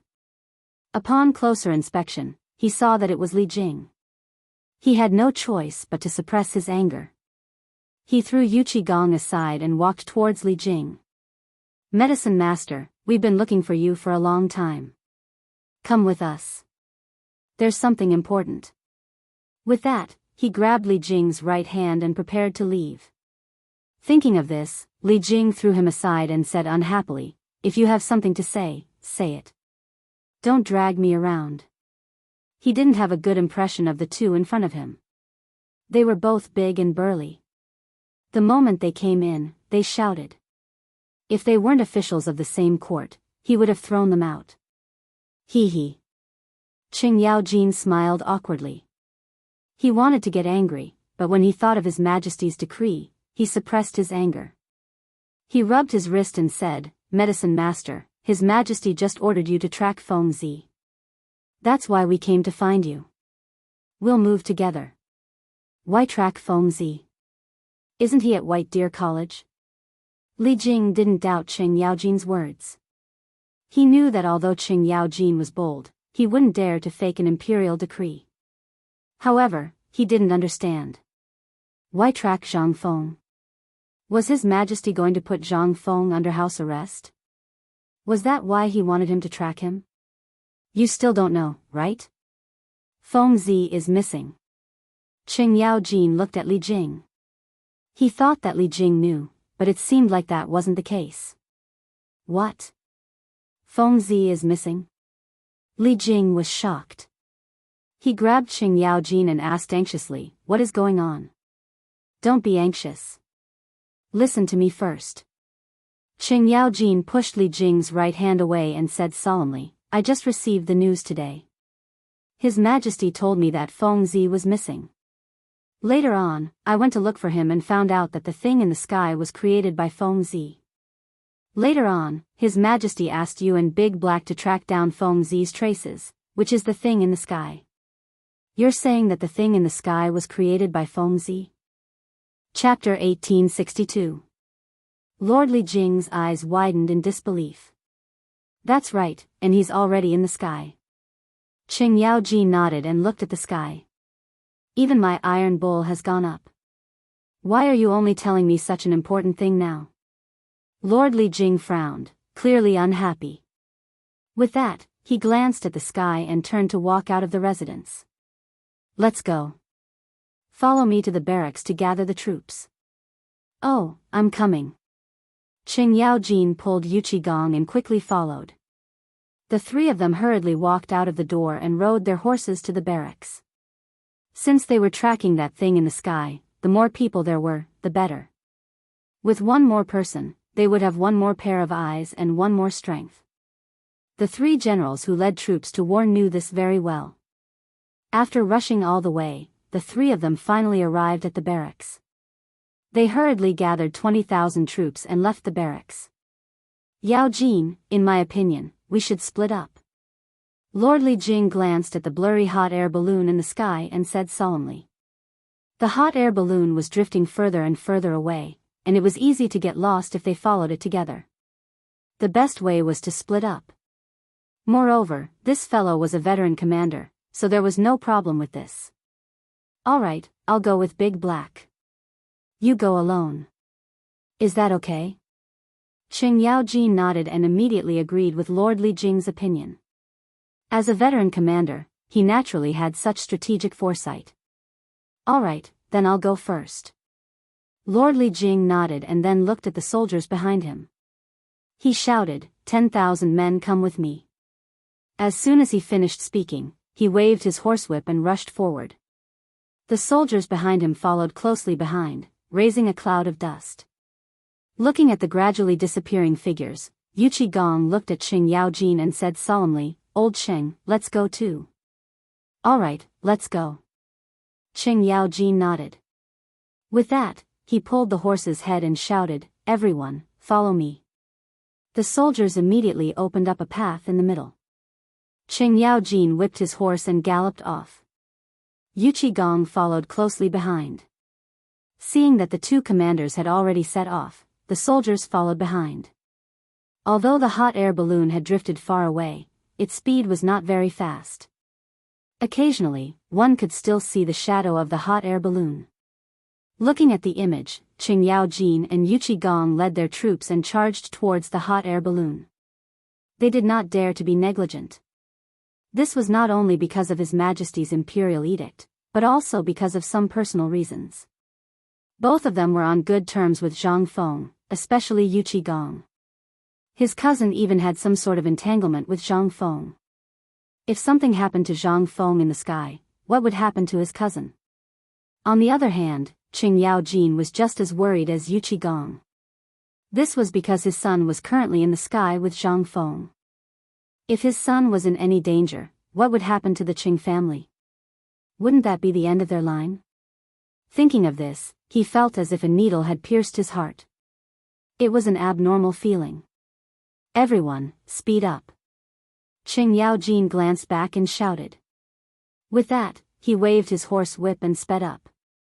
Old Qing, wait for me. Yu Qigong was not to be outdone.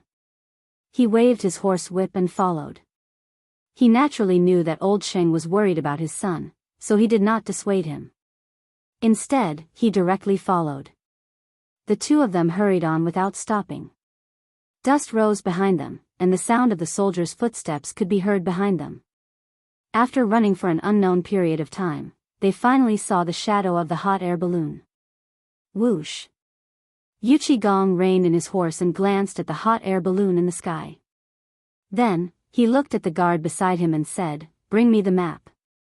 Big Black, why aren't you continuing to chase? Qing Yaojin also stopped and looked at Yu Qigong beside him.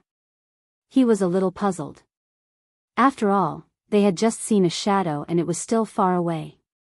Why was this guy still stopping here? Wait a minute. We've been running for so long. Even if the people aren't tired, the horses still need to rest. Yu Qigong looked at Qing Yaojin with a serious expression. After that, he did not wait for the other party to reply. He took the map from the guard and looked at it seriously. A moment later, he frowned and handed the map in his hand to Qing Yaojin. Old Qing, look. We've left Chang'an. Left Chang'an? Qing Yaojin took the map with a puzzled expression and glanced at it roughly.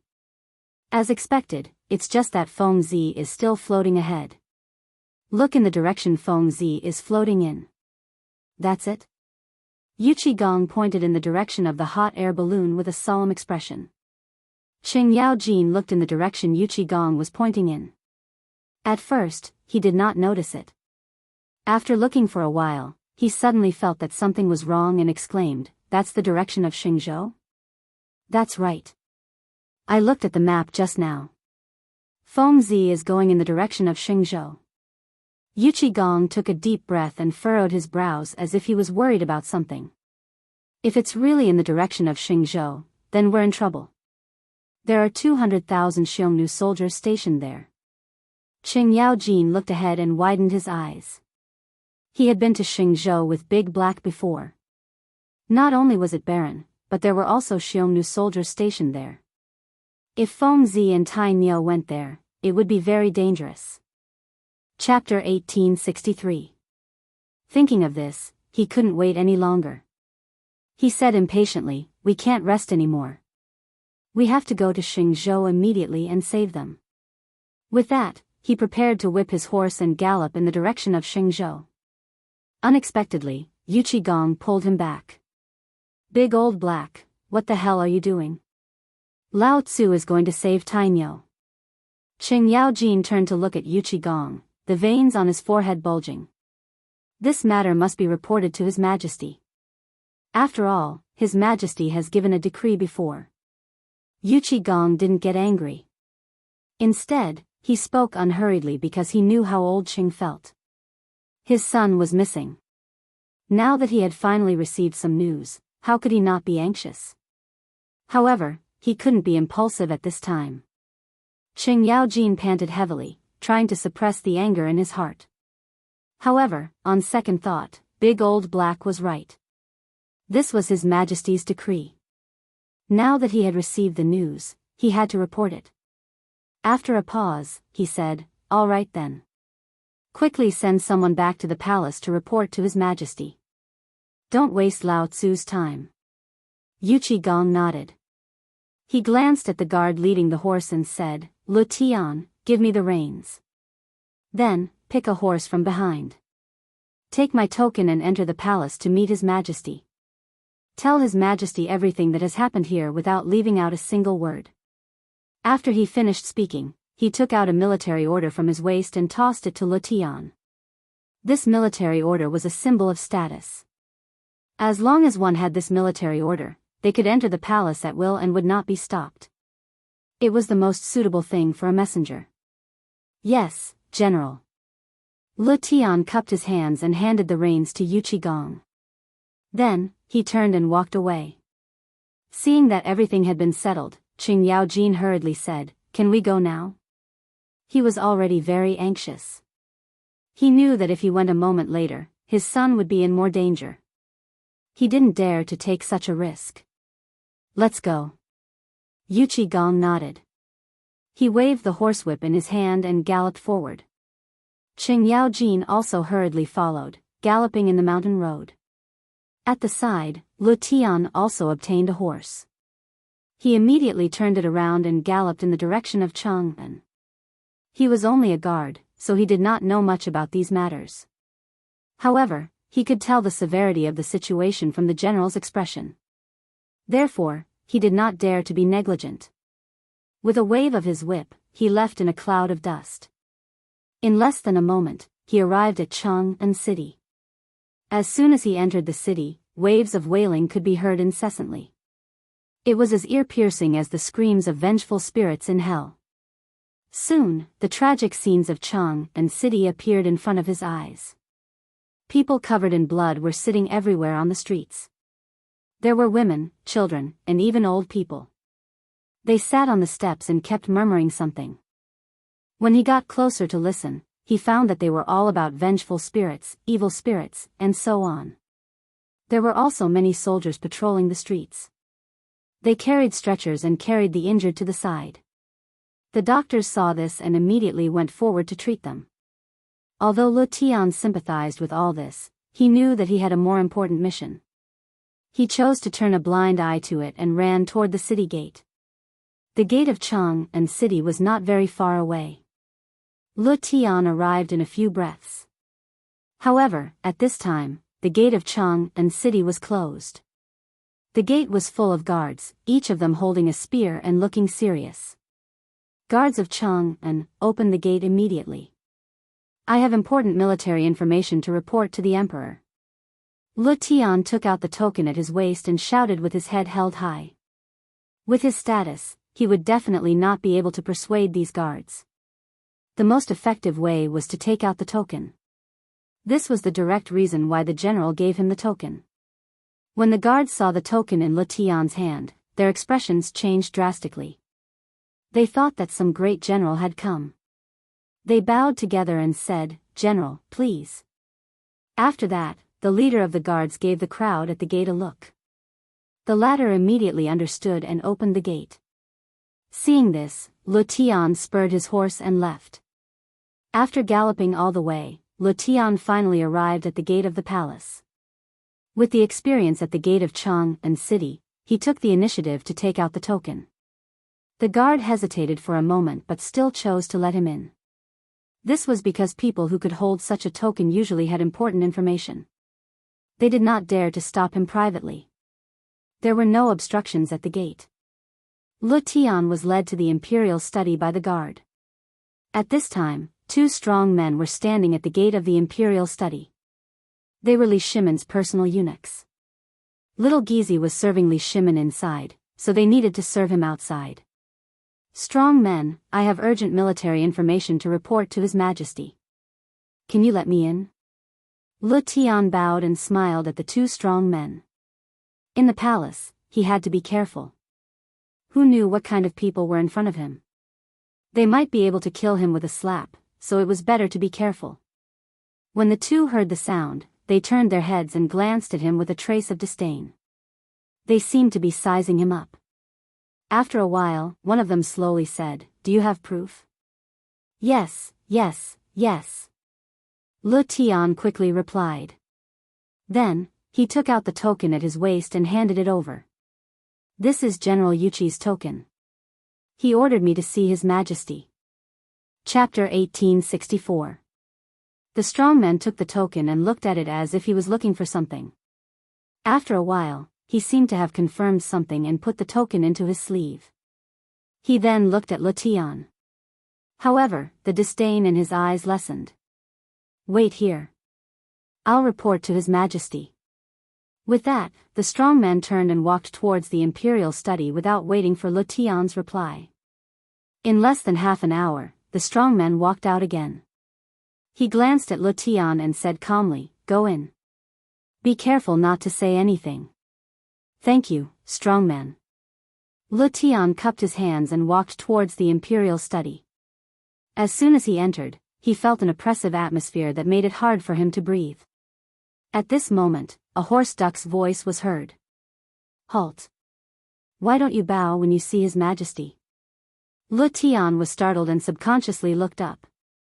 He saw a man in a dragon robe sitting on the dragon throne. However, this person did not look too good, as if he had not slept for a few days. He shook his head and threw away the distracting thoughts in his mind. When he realized that the person in front of him was His Majesty, he quickly bowed. "Greetings, Your Majesty. General Yuqi ordered me to report the military situation. Please forgive me for my rudeness." Lu Tian lowered his head tightly and said in a trembling voice. He did not bow immediately, which was a little rude. However, Li Shimon was not in the mood to care about this. He slowly raised his head and said tiredly, "What military situation did Yuqi Gong ask you to report?"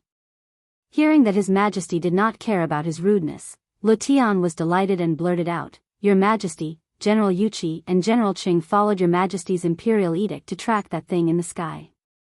They have been rushing all the way and have already left Chang'an. General Yuqi has a premonition that the thing in the sky is heading toward Xingzhou. What? Li Shimin stood up from the dragon throne and widened his eyes. What did you just say? Say it again. Your Majesty, please forgive me. Le Tian suddenly knelt on the ground. His face was a little pale. He did not know why His Majesty suddenly became angry, nor did he know that he had said something wrong to make His Majesty so angry. If he really angered His Majesty, he would not be able to leave the imperial study today.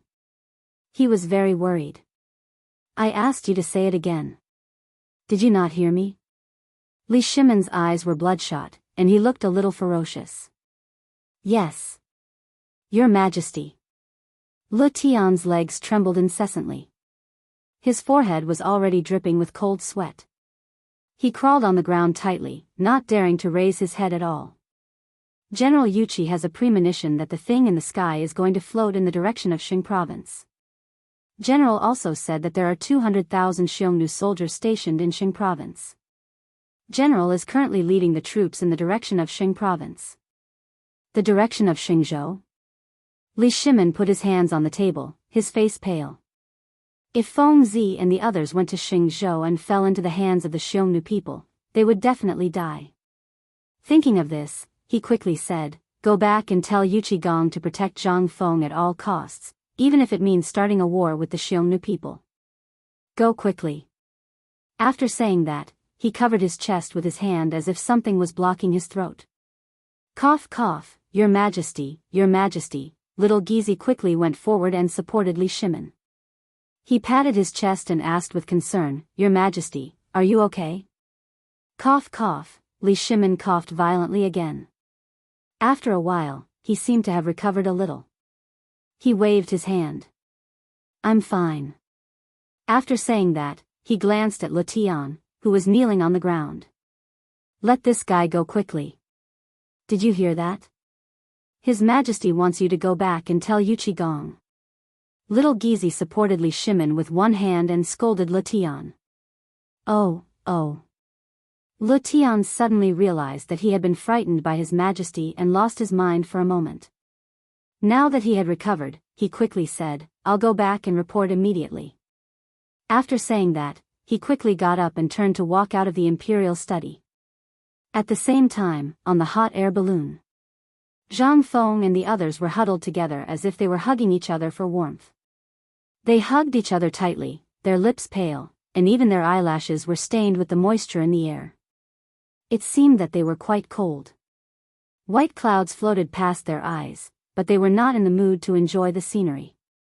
After an unknown period of time, Zhang Feng started to tremble from the cold. He subconsciously touched the blanket that was originally covering him, but found that it was gone. He could only open his half-closed eyes and glance to the side, only to see that the blanket had run to the three guys. This angered him. Damn it, he was still cold, and they actually dared to take the blanket away. The more he thought about it, the angrier he became. He could not help but curse, damn it, you idiots, hurry up and wake up Lao Tzu. After a round of scolding, no one moved at all. This angered Zhang Feng, and he kicked them. Idiot, wake up. Don't King pretend to be dead. Violence was indeed the most direct way to solve problems. Under Zhang Feng's torture, everyone woke up one after another. The first to wake up was Qing Chimo. He rubbed his sleepy eyes and was somewhat puzzled. Feng Zi, I dreamed that someone kicked me. What do you think is going on? Chapter 1865. Yeah, I dreamt of it too. Not only did he kick me, but he also kept scolding me. Zhang Sun patted his butt. He also felt it deeply. Dugo spread his hands, indicating that he didn't know. He wanted to get rid of the suspicion first.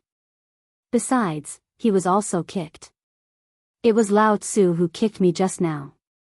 Zhang Feng put his hands on his hips and glared at the crowd. Motherf **Ker, you idiots. Lao Tzu said he was going to sleep for a while. Where did the blanket that covered his body go? Are you trying to rebel? Recently, the hot air balloon and the academy had caused him to not have a good night's sleep. Now that he finally had some time, he wanted to sleep for a while and let these guys look after the hot air balloon. They readily agreed, so he didn't care. However, when he woke up, not only were these guys lying beside him, he didn't even know where the hot air balloon had drifted to. How could he not be angry? These fellows were simply incapable of accomplishing anything but good at spoiling things. Blanket? Dugo subconsciously looked at the blanket on his body and scratched his head awkwardly. Feng Zi, we saw that you were too hot just now, so we borrowed it to cover you. Don't be angry. Borrowed? Zhang Feng opened his mouth wide in disbelief. He instantly had a new understanding of these guys. He fell asleep and took his things. This was called borrowing. Hearing these words, he was instantly furious. He pointed at the three's noses and scolded, "Are you Motherf ** curs shameless? Is this called borrowing? This is called stealing. Lao Tzu was sleeping well, but you took away Lao Tzu's blanket. Now you're in the right. Do you believe that Lao Tzu will immediately deflate the hot air balloon? Will he drop all of you to death?" As he spoke, he held the iron wire and took out a lighter from his waist. He really did look like he was going to deflate the air. This scared the three of them. They quickly grabbed Zhang Feng's thighs and begged, "Feng Zi, don't be impulsive. If you let go, we'll all go see the king of hell." "Yeah, Feng Zi, isn't it just a blanket? When we get back, I'll compensate you with 10, no, 100. I'll give you as many as you want. How about that? Feng Zi, please don't do this. This is 1 corpse and 4 lives." Zhang Feng naturally wouldn't do something like digging his own grave. He only said that to scare the three of them. Now that the three of them had given in, he naturally felt greatly relieved. He deliberately coughed twice and said, "Ahem, you guys are used to being dandy. You actually dared to steal from Lao Tzu. This time, I'll teach you a lesson. If you do it again, Lao Tzu will kill you." "Definitely not. Feng Zi, don't worry. If it happens again, we'll jump down ourselves." "Yeah, I won't." The three of them kept nodding and bowing, as obedient as they could be. Seeing this, Zhang Feng proudly glanced at everyone before putting away the fire starter in his hand with satisfaction. "You even gave me a blanket. Are you trying to freeze me to death?" He glared at Dugo, his gaze not leaving the blanket in the other's hand. Here. Dugo hurriedly handed the blanket over, afraid that the other party would be dissatisfied and prepare to release the gas again. If that happened, they would all be wiped out. After all, he hadn't lived long enough yet. That's more like it.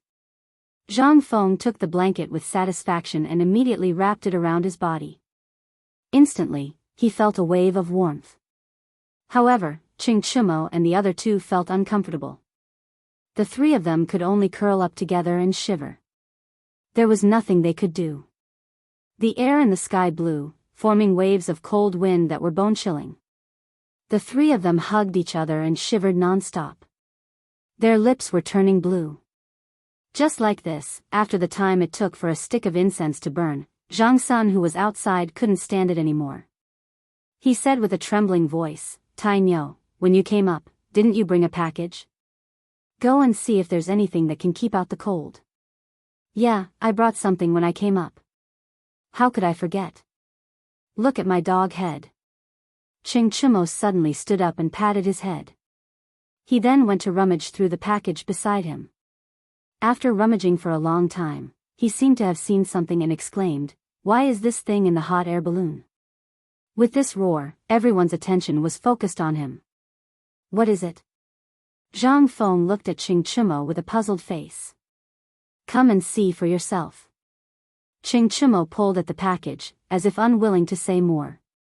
Trying to be mysterious. Zhang Feng secretly spat. He frowned and walked towards the package. When he glanced at it, he felt unwell. The package was filled with gunpowder. He roughly estimated that there were 10 stones. 1 stone was equivalent to 120 kilograms. That would be 1,200 kilograms of gunpowder. He subconsciously exclaimed, "Gunpowder? Why is there so much gunpowder in the package? He remembered that when he went up the hot air balloon, he didn't bring any gunpowder. Why was there this thing now? If it was other things, it would be fine. However, gunpowder was very dangerous, especially in the sky. If there was any danger, there would be no way out. Moreover, there was a lot of gunpowder. If they weren't careful, everyone could be smashed to pieces. I don't know either. Ching Chimo pulled a long face, expressing his innocence. Of course, he knew the pros and cons of this, but if it wasn't him, he would definitely not admit it. Chapter 1866. You don't know? Zhang Feng frowned, then looked at Zhang Sun Chong and Du Go. If Ching Tinia really didn't know, then it was these two guys who did it. Tell me, did you two do it? It wasn't me. Zhang Sun Chong's face changed, and he quickly waved his hand to get rid of suspicion. When we got on the hot air balloon, we followed your instructions and moved some things up. How would we dare to move this thing that could kill us? Moved some things? Zhang Feng held his chin and began to recall what happened before they got on the hot air balloon. He did ask these guys to move some sandbags to stabilize the hot air balloon, but he didn't ask them to move gunpowder. With these guys' courage, they shouldn't dare to do such a thing privately. After all, this wasn't a joke. Could it be that they accidentally moved it up? He kinda believed this because these people didn't have the courage to joke with their lives.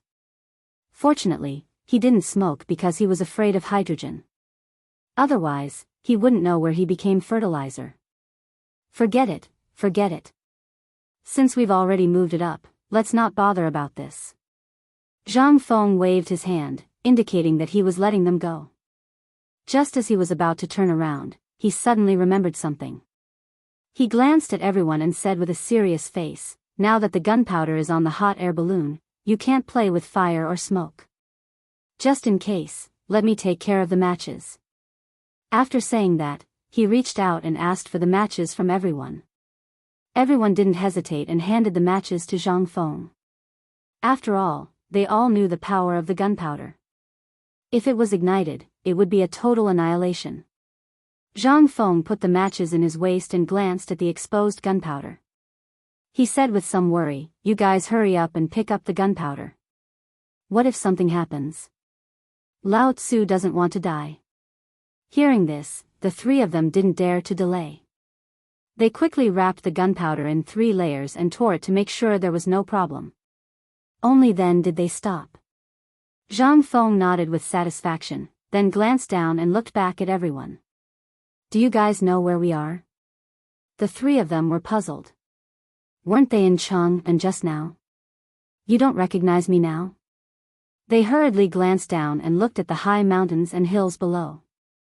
Almost in unison, they said, "This is Xing province." Their fathers were all high-ranking officials in the imperial court. Naturally, they were very familiar with the customs of the Tang dynasty. Even if they were on a hot air balloon, they could still distinguish the regions. Xing Prefecture? Zhang Feng frowned. He had a bad premonition. How did we end up in Xingzhou? I don't know either. Ching Chimo's expression was somewhat unsightly. He said, "I heard from my father that there are Turks stationed in Xing province.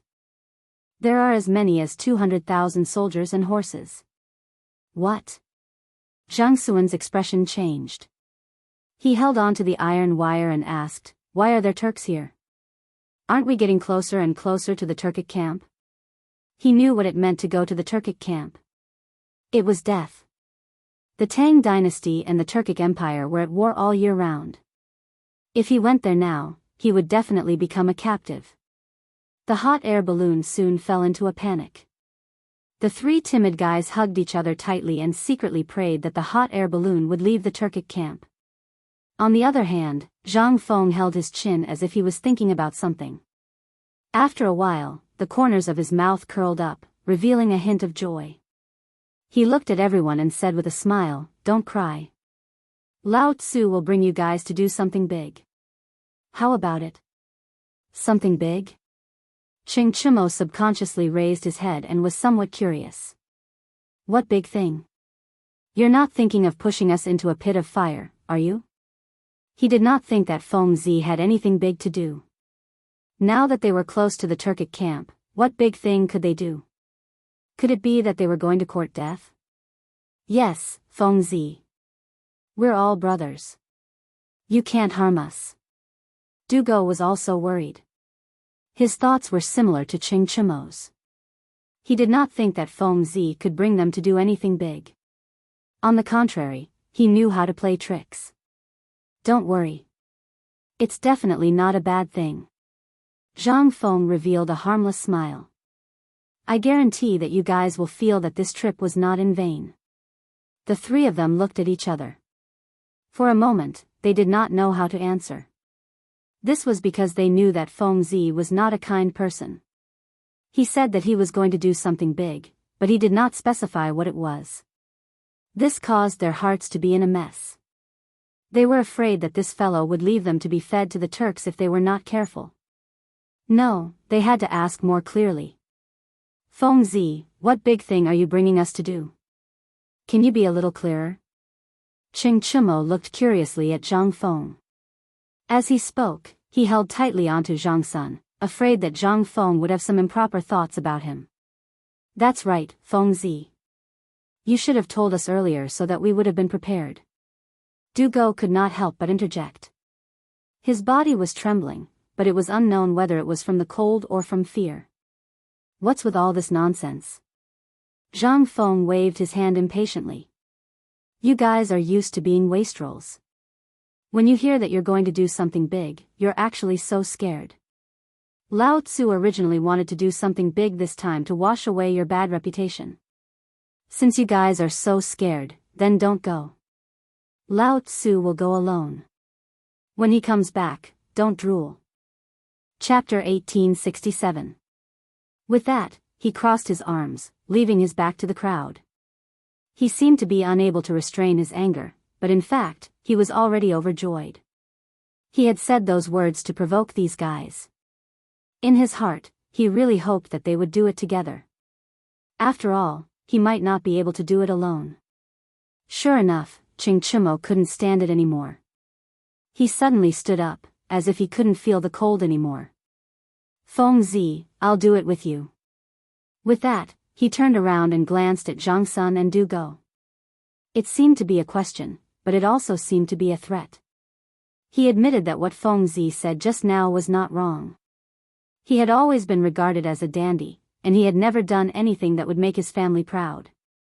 Now that Feng Zi said that he was going to do something big, and it didn't seem like he was lying, then he would do it. However, just in case, he had to drag these two guys along. The two of them were startled and hesitated. They looked at each other for a while, then seemed to have made a decision in their hearts. They stood up and said, Feng Zi, we'll do it too. Hearing that everyone agreed, Zhang Feng slowly turned around and said with a smile, that's right. I guarantee that you won't make this trip in vain.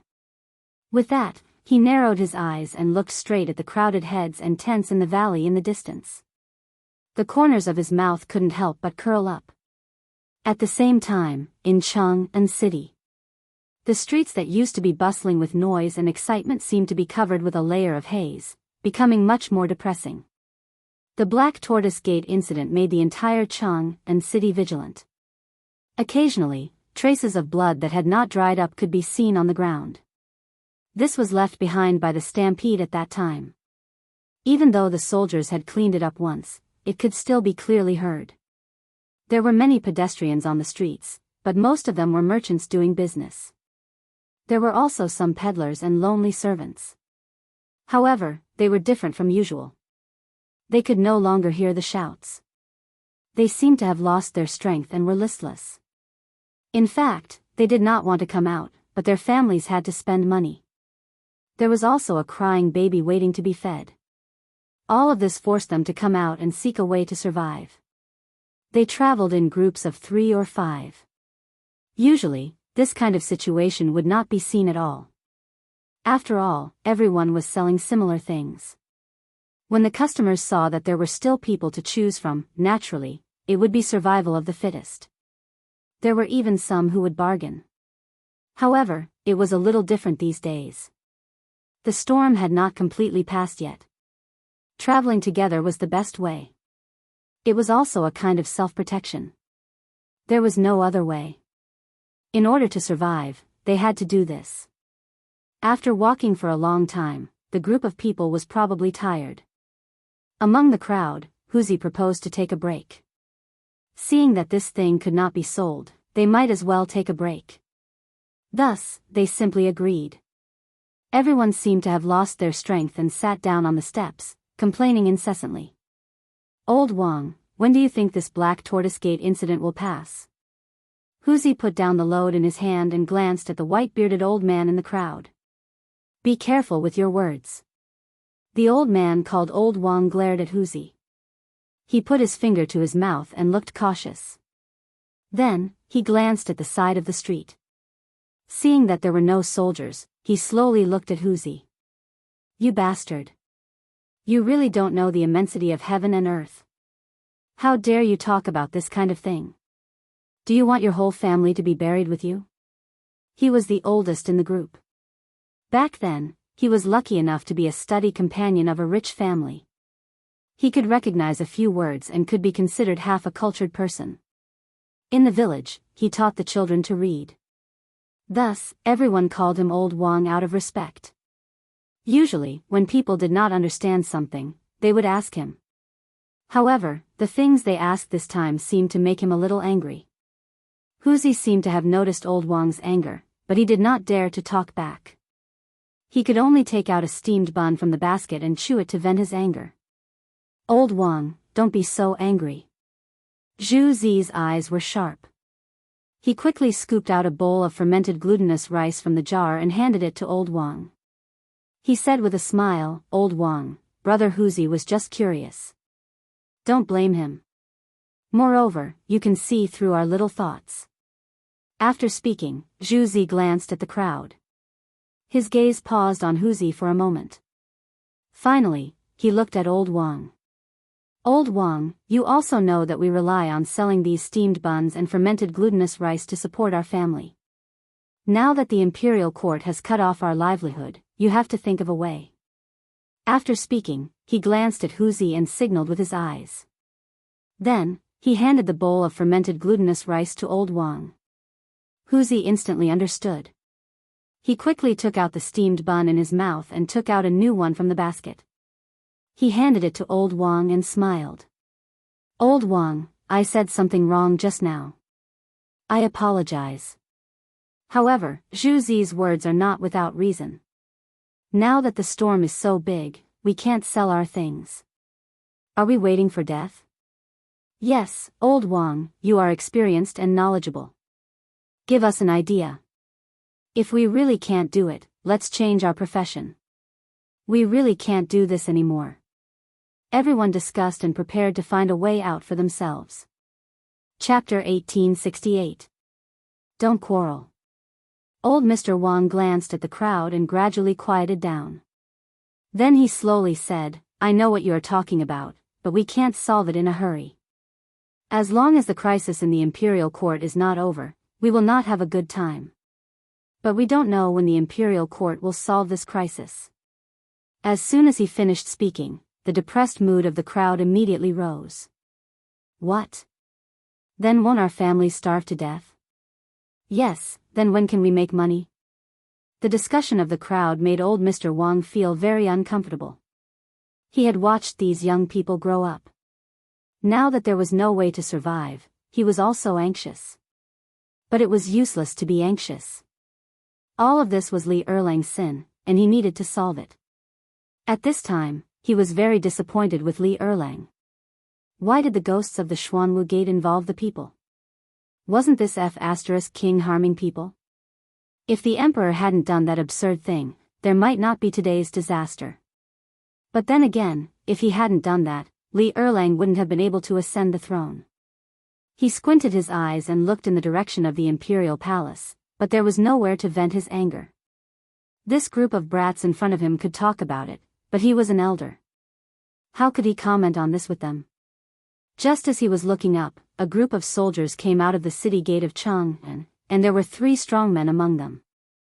This posture instantly attracted his attention, because he had seen before that strongmen would come as long as there was a decree from the palace. Last time, when Li Erlang announced a general amnesty, the situation was similar to this. However, the posture this time seemed to be bigger than before. There were 3 strongmen, and even half of the guards of Chang and city came out. There were also some generals in armor. Hiss, was Li Erlang going to do something? Or was he going to give a general amnesty again? He didn't care so much and quickly patted the chatting crowd. Boys, the imperial decree came. Let's go and have a look with the old man. After that, he slowly stood up with his hands on the ground and walked to the city gate. Everyone was still talking about a way out when they were interrupted by Old Man Wang. They were a little puzzled. When they turned around, they found that the old man had already disappeared. They hurriedly carried their burdens and chased after him. On the other side, the gate of Chang and city was slowly opened. Su Lian led 2 groups of people out of the city, followed by 2 groups of imperial guards. In the middle stood 3 strongmen. The one in the middle was holding something that looked like an imperial edict. However, upon closer inspection, it was very different from an imperial edict. His face was serious, as if the thing in his hand was extremely precious. The group quickly arrived at the place where the notice was posted at the city gate. Si Lian waved his hand, and the guards immediately formed a circle and isolated the area within a radius of 20 meters, leaving only the notice wall in the middle. At this moment, Old Wang led Huzi and the others to the periphery. However, they were not the only ones. There were many merchants who also noticed this phenomenon. They put down their business and rushed over. They stretched their heads and looked at the guards curiously. "Elder, what do you think they are doing?" A kid came out and pointed at the guard. "This?" Old Wang frowned and stroked his white beard. It should be an imperial edict from the palace. This was just his guess. As for the specifics, he would have to see it. Everyone looked up and scrambled to look at the guard. They were very impatient. Everyone wanted to watch a show, and no one was an exception. Looking at the anxious crowd, Su Lian took half a step forward and bowed to the strongman behind him. "Strongman, can we post it now?" The strongman in the middle did not answer. Instead, he glanced at the 2 people beside him and nodded slightly. Then, he handed the thing in his hand to Su Lian and said in a sharp voice, "Be careful." Su Lian took it and handed it to Sang Feng. "Sang Feng, post the edict on the notice wall and send 2 soldiers to guard it." "Yes, General." Sang Feng took the edict and picked 2 soldiers at random. Then, he walked directly to the notice wall. The notice wall was where the government usually issued announcements. All the edicts would be posted here for the people to read. After posting the edict, Su Lian waved his hand and ordered the soldiers to withdraw. The guards immediately rushed back into the city and closed the city gates. Seeing that the soldiers had left, everyone rushed forward, wanting to see what the decree was about. Old Wang also slowly squeezed his way forward with the help of Huzi. Someone in the crowd shouted, "Crimes have been decreed." Instantly, it caused an uproar. The entire scene was like a stone thrown into a calm lake, causing an uproar. What? Crimes have been decreed? How could His Majesty decree crimes? That's right. Someone like His Majesty has always thought that his merits surpass the 3 sovereigns and his power surpasses the 5 emperors. How could he decree crimes? He must have seen wrongly. Many people did not even believe that Li Shimin would decree crimes. This was because in everyone's impression, Li Shimin was a murderer who killed his brothers. He had long lost his humanity. How could such a person decree crimes? Chapter 1869. They widened their eyes and craned their necks to see what was going on. Even the merchants behind them tried their best to squeeze forward when they heard the news. For a moment, the notice wall was overcrowded, and there was a stampede. "Stop! Don't make a fuss!" The guards guarding the edict shouted. They were afraid of the stampede, so they had to stop it. After the shout, the crowd quieted down a little, but the noise was still incessant. They pushed each other, trying to get closer. With the help of Huzi, Mr. Wang finally found a position close to the front. He glanced at the notice wall, and his eyes suddenly widened. Was it really an edict? How could it be an edict? When he heard the words just now, he didn't believe it. But now he saw that it was true. An edict was made by an emperor who reflected on his own mistakes. How could Li Erlang make such an edict? Was he reflecting on his own mistakes? No, impossible. How could a bastard like him, who killed his brother, issue an edict? The tragedy in Chang and city was caused by Li Erlang. How could a person like him issue an edict? Mr. Wang instantly felt that his worldview had been turned upside down. Of course, he was not the only one. Anyone who knew what an edict meant felt that they had been hit. They widened their eyes, unwilling to believe that Li Erlang wrote the edict. Because in their eyes, Li Erlang was already an emperor who brought disaster to the country. Without him, how could there be such a tragedy in Chang and city? Without him, how could their relatives and friends be disabled and die? Without him, how could the ghosts of the Xuanwu Gate come back to take their lives? However, the truth was right in front of them. The edict was right in front of them. Could it be fake? They didn't dare to think about it, so they could only continue to read with a surprised expression.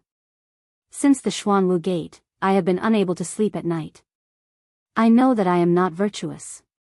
However, I am guilty, but I can't blame 10,000 people. Mr. Wang couldn't help but tremble when he read this. He didn't expect that Li Erlang would dare to talk about the Xuanwu Gate so openly. Didn't he know that the ghosts in the sky were watching? Or, since he had issued an edict, he was not afraid of these. However, in the second half of the sentence, Li Erlang was talking about his own sins. Was Li Erlang really going to repent? Getting rid of the thought in his mind, Old Man Wang continued reading. If I cannot protect my children and grandchildren, Li mean, they will perish. The prosperity of a nation depends on one person, the glory of a nation depends on one person's celebration. If the year is plentiful and the world is at peace, I will remove the calamity from my body and save all nations. That is my wish. I am willing to be unstingy. If I do not give myself to a wasp, I will ask to be stung. As soon as he finished speaking, the crowd started to quarrel again. Your Majesty, are you really counting your sins? His Majesty's crime has been decreed. He speaks very sincerely. Could it be that he is truly repentant? Everyone was bewildered. They couldn't believe that Li Erlang was truly remorseful. However, the letter was written so sincerely that it didn't seem fake at all. How was he going to explain this? Could it be that Li Erlang was using a delaying tactic to temporarily stabilize the hearts of the people? No, that was unlikely.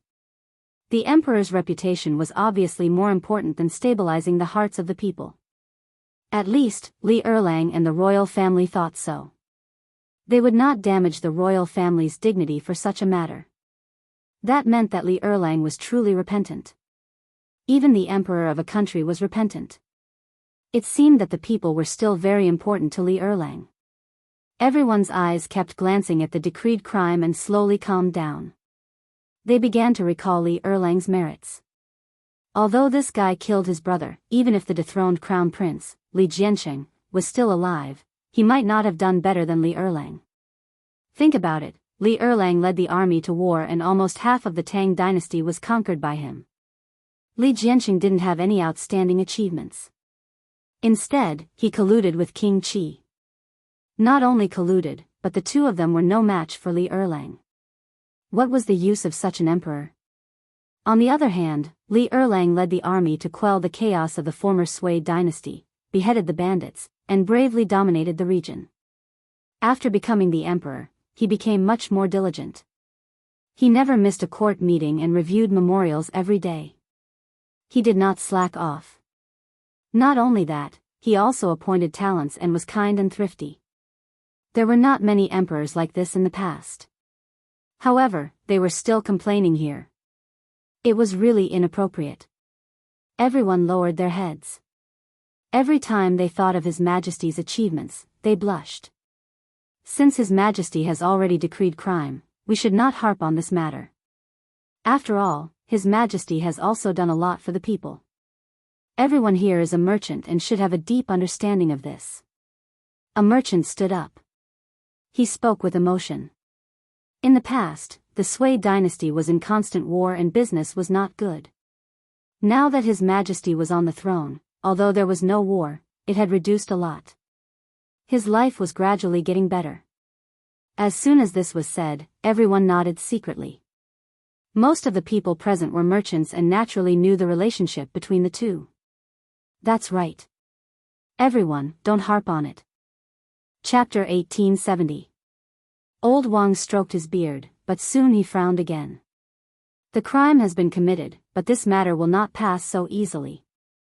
Think about it, the Black Tortoise Gate incident involves the royal family. I'm afraid it won't work if no one can speak up. The retired emperor?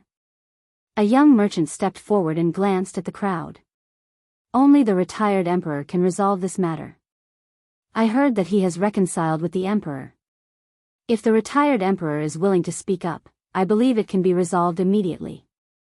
At the same time, he can shut the mouths of the people and we can do our business smoothly. Old Wang nodded. The only person who could speak up now was the retired emperor. The one who died in the Black Tortoise Gate was his son. It was impossible to say that he did not mind. Everyone in the world knew this. However, if the retired emperor was willing to speak up, he could shut the mouths of the people in the world. After all, this was the royal family's matter. No one had the right to interfere. If the retired emperor spoke up, who would dare to say anything? However, the retired emperor was not stupid. Would he speak up for such a matter? The eldest son and the second son fought for the throne. The second son killed the eldest son. This was not something to be proud of. Just as the crowd was in doubt, someone in the crowd shouted, "The retired emperor is preparing to worship heaven." This sentence brought everyone's attention back. They looked in the direction of the voice and saw a middle-aged man standing in the crowd. He was the one who said this. How do you know? Old Wang asked with a serious face. This was a matter of great importance to the world. It was related to the survival of their entire village. He did not dare to be careless. This news came from a brother of mine who works in the palace. The middle-aged man raised his head and looked proud. I travel extensively and am very well informed. This kind of news is just a rumor. As soon as he finished speaking, the entire street was silent. One could hear a pin drop. What shocked everyone was not the identity of this person, but the words that this person had just said. The retired emperor was preparing to sacrifice to the heavens. Originally, everyone had some doubts that this person was boasting. However, since the news came from the palace, then it might be true. Since the news was true, the retired emperor would appear to worship heaven. The storm would be over.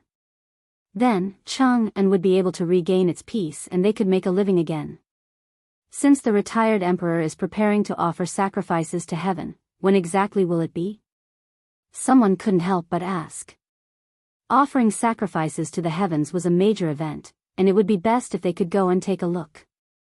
Who knows, they might be able to benefit from the imperial aura.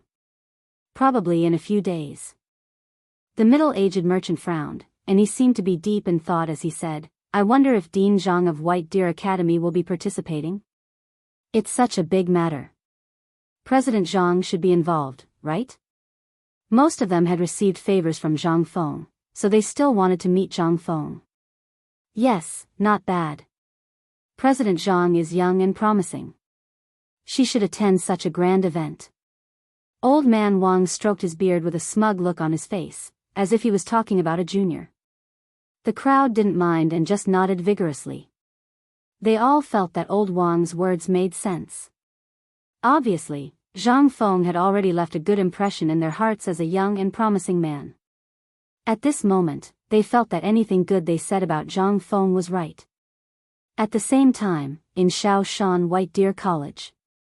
Following Zhang Feng's departure, the crowd didn't notice anything wrong at first. However, as time passed, some people realized that something was wrong. The first person to notice was Yuan Hong. He would usually go to the dean's place after class and ask some questions.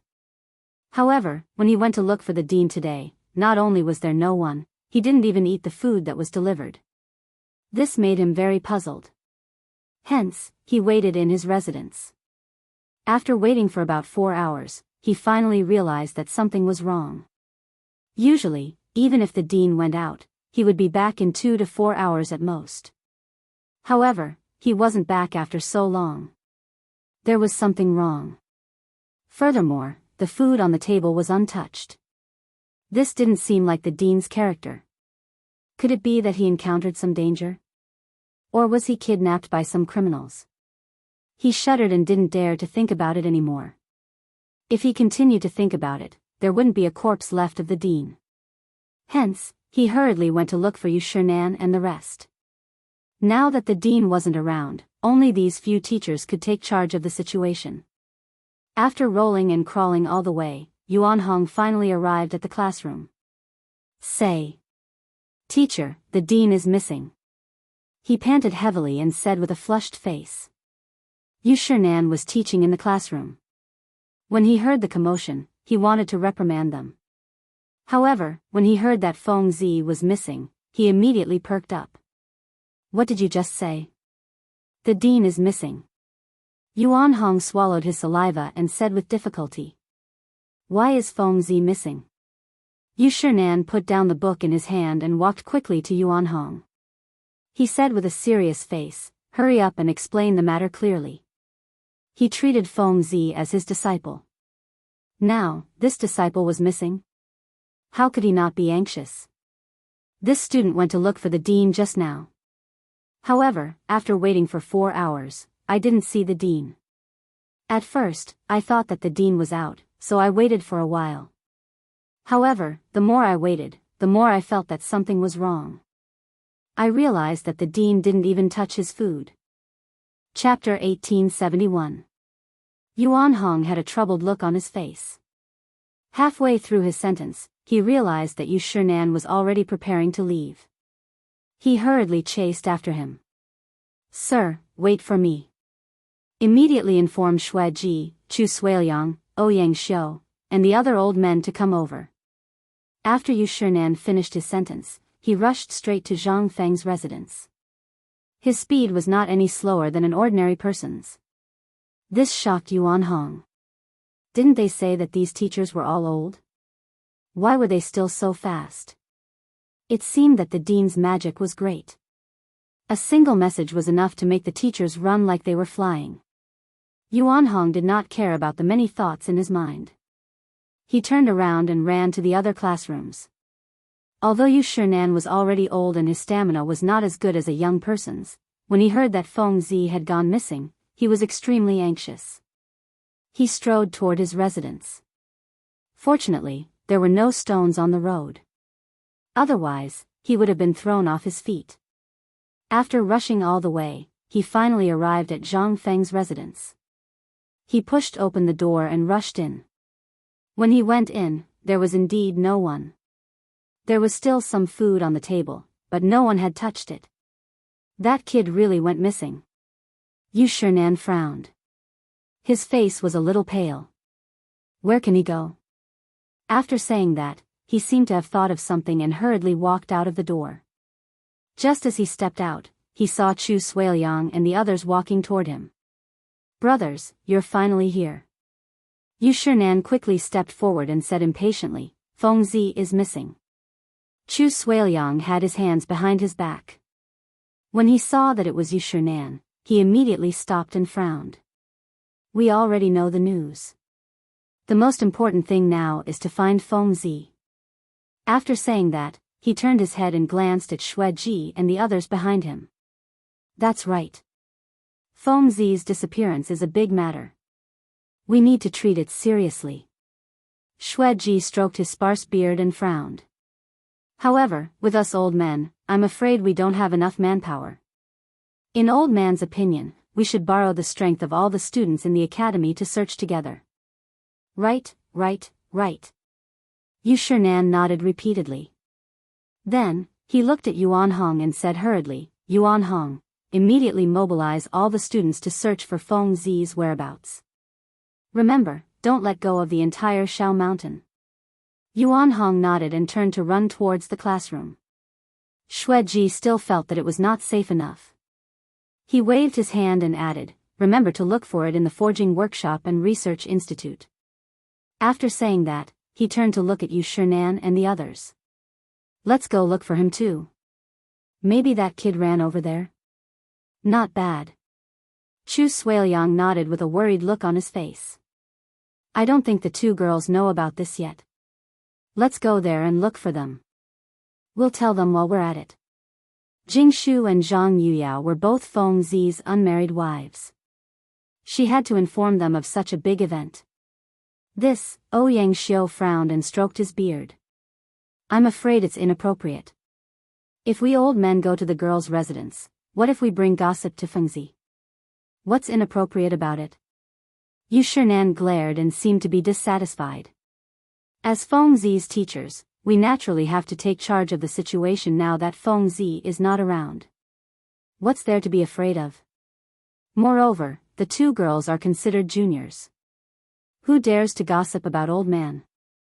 After he finished speaking, he waved his sleeve and directly walked towards Zhang Yuyao's residence. In his heart, he was actually unwilling to go. After all, it wasn't nice for a teacher to go to the residence of his disciple's wife. However, now that Feng Zi had gone missing, even if he was unwilling, he had to go because no one could take charge of the situation. When the three of them saw that Yu Shinan was slightly angry, they knew that it was serious and quickly followed him. The four of them were almost 60 years old. Usually, they would stagger when they walked, but today, they seemed to be full of energy. Each of their steps was faster than the other, and they were unusually energetic. There was no other reason but because their disciple was missing, they seemed to have something supporting them in their hearts. In a short while, the four of them arrived at the residence of the two girls. Girls, are you in? It was not easy to enter, so Yu Shinan could only shout outside the door. Hearing the voice, the two girls who were doing needlework quickly put down the things in their hands, lifted their skirts, and walked out.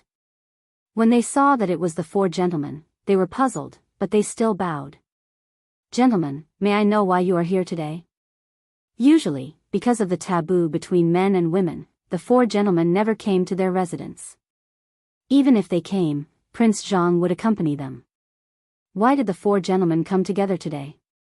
Although they were puzzled, the two girls only lowered their heads. Did Feng Zi come to your place? Yu Shinan looked at the two girls and asked nervously. Prince Zhang. Jing Shu raised her head and looked at Zhang Yuyao. She was puzzled, and then looked at Yu Shinan. No, why?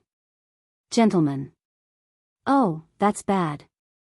Xue Ji spread his hands and said bitterly, Feng Zi is missing. Ah, Prince Zhang is missing? Zhang Yuyao's expression changed and she exclaimed, how can Prince Zhang be missing? Isn't he at the academy? Chapter 1872. That's right.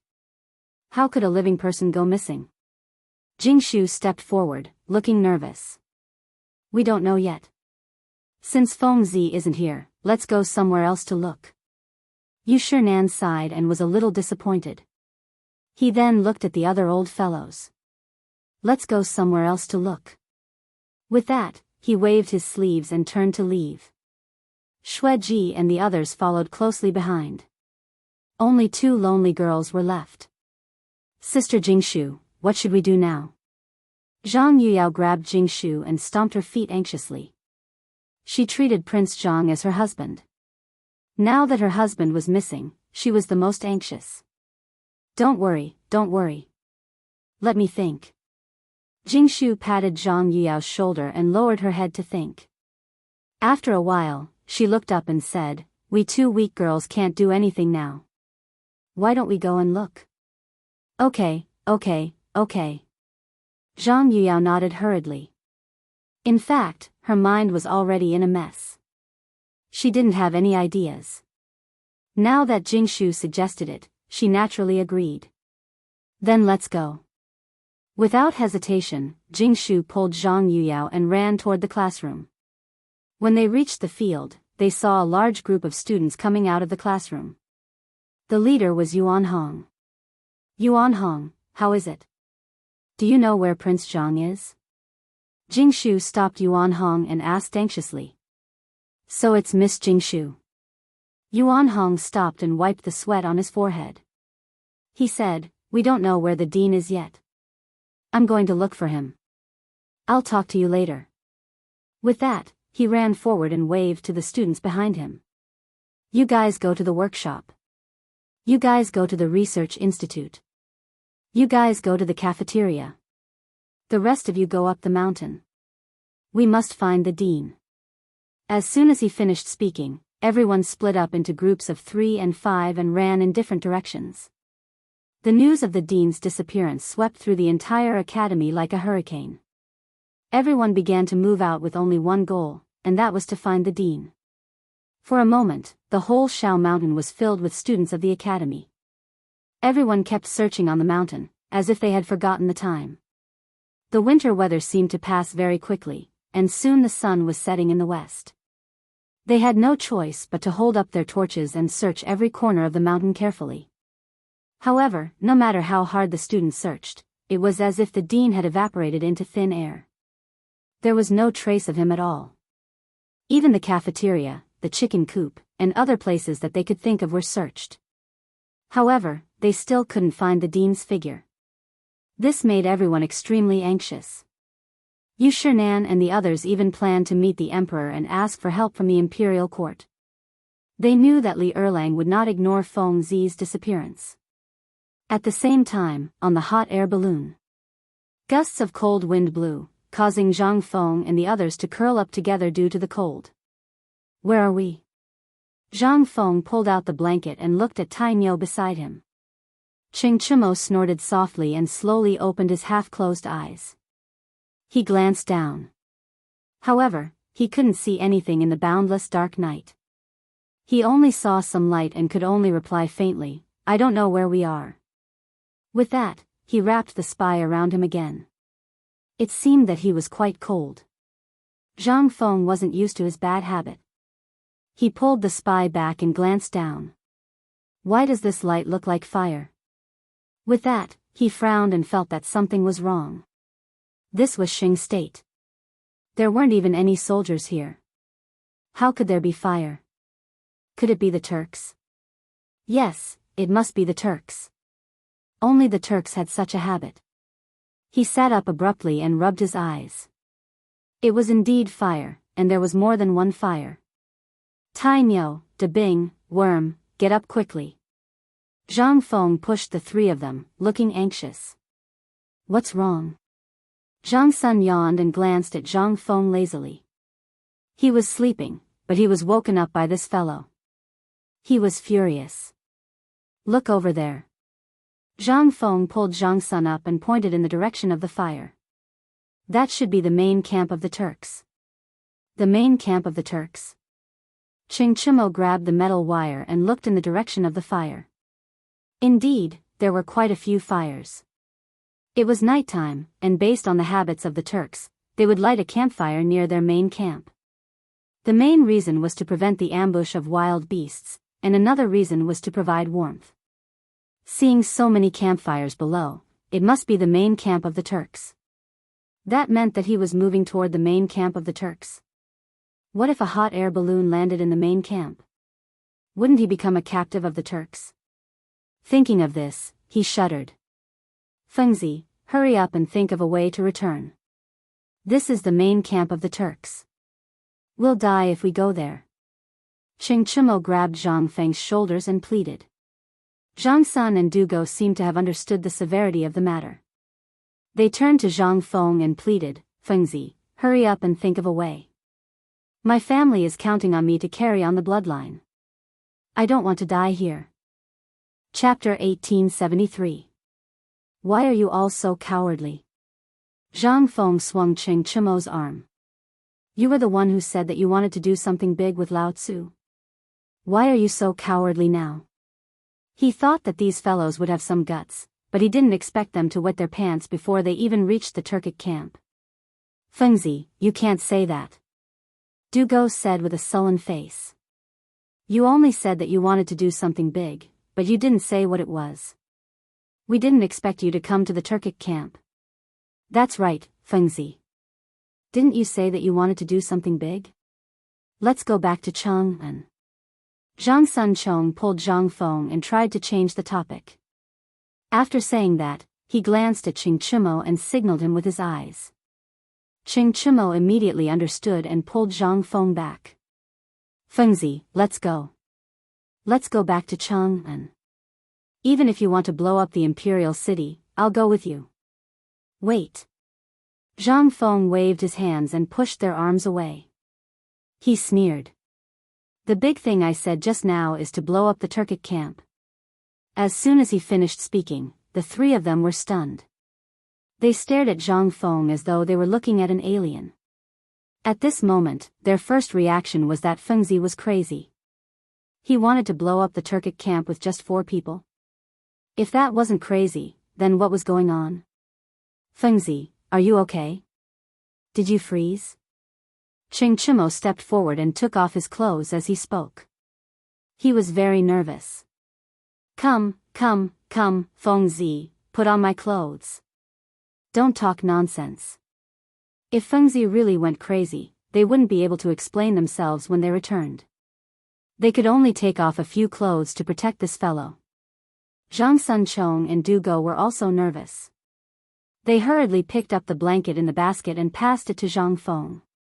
They were also worried that Fengzi had gone crazy. After all, they were all in the same boat. If this fellow went crazy, how could they get off the pirate ship? Everyone's actions made Zhang Feng a little confused. Damn it, he asked them to blow up the Turkic camp out of goodwill to earn some merit, but these fellows said that Lao Tzu had gone crazy. However, Qing Tiniu was still a loyal fellow. He knew that he had to take off a shirt to protect himself from the cold. It's indeed a little cold. Zhang Feng took the coat and put it on. Then, his expression changed. He shouted, "Do you guys really think that Lao Tzu has gone crazy?" Zhang Sunchong was stunned. Feng Zi's words didn't sound like something a lunatic would say. Was this fellow fine? So, he probed, "You're not crazy?" Of course Lao Tzu isn't crazy. Zhang Feng straightened his coat and glared at the crowd. You bastards, Lao Tzu brought you to blow up the Turkic camp out of goodwill to earn some merit, and you say that Lao Tzu has gone crazy. If not for the fact that you gave your coat and blanket to Lao Tzu would have kicked you off the ship. The scolding made the three of them shudder. They were now certain that this fellow wasn't crazy. A lunatic wouldn't say so much at once, not to mention Lao Tzu. But why did this fellow want to blow up the Turkic camp? Wasn't he courting death?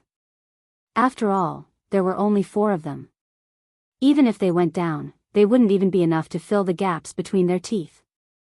Fengzi, since you aren't crazy, why did you urge us to blow up the Turkic camp? Qing Chimo hugged his chest and shivered in the cold wind. The Turkic incident made him forget that his coat was still in Fengzi's hands. Yes, there are only 4 of us. Aren't we courting death if we go? Dugo was also puzzled. His side was so weak. Wouldn't they be courting death if they went? You don't know shit. Zhang Feng glared at the crowd and spat. Then, he looked in the direction of the Turkic camp and struck a pose that he thought was very handsome. The Turkic people have been invading the Tang dynasty for many years. They can be said to be the enemy of the Tang dynasty. Now that they are stationed in Xingzhou, it's probably because they don't have enough food and are preparing to raid. As men of the Tang dynasty, of course, we have to get rid of these guys. After that, he turned to the crowd and smiled. I know you're afraid, but we have gunpowder. Later, we'll throw the gunpowder down from the sky. It'll definitely blow up these sons of B***cheese. What do you think? The 3 of them didn't immediately respond. Instead, they looked at each other as if they were thinking about something. Damn it. What are you guys waiting for? Zhang Feng was a little unhappy. He glared at the crowd and said, Don't you want to get rid of your reputation as a foppish son? Now is an opportunity. As long as we kill the Turkic leader, these guys will definitely withdraw their troops. At that time, not only you guys, but even your families will benefit from your glory. Have you thought it through? The three of them were slightly stunned. They seemed to have been inspired by Zhang Feng's words. Their eyes were filled with vigor. Fengzi was right. If he were to blow up the Tujue's camp this time, then when he returned to Chang'an, wouldn't he have to give face to his family?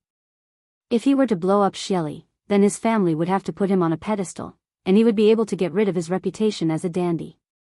Chapter 1874. However, on second thought, there were only 4 of them while there were tens of thousands of Turks.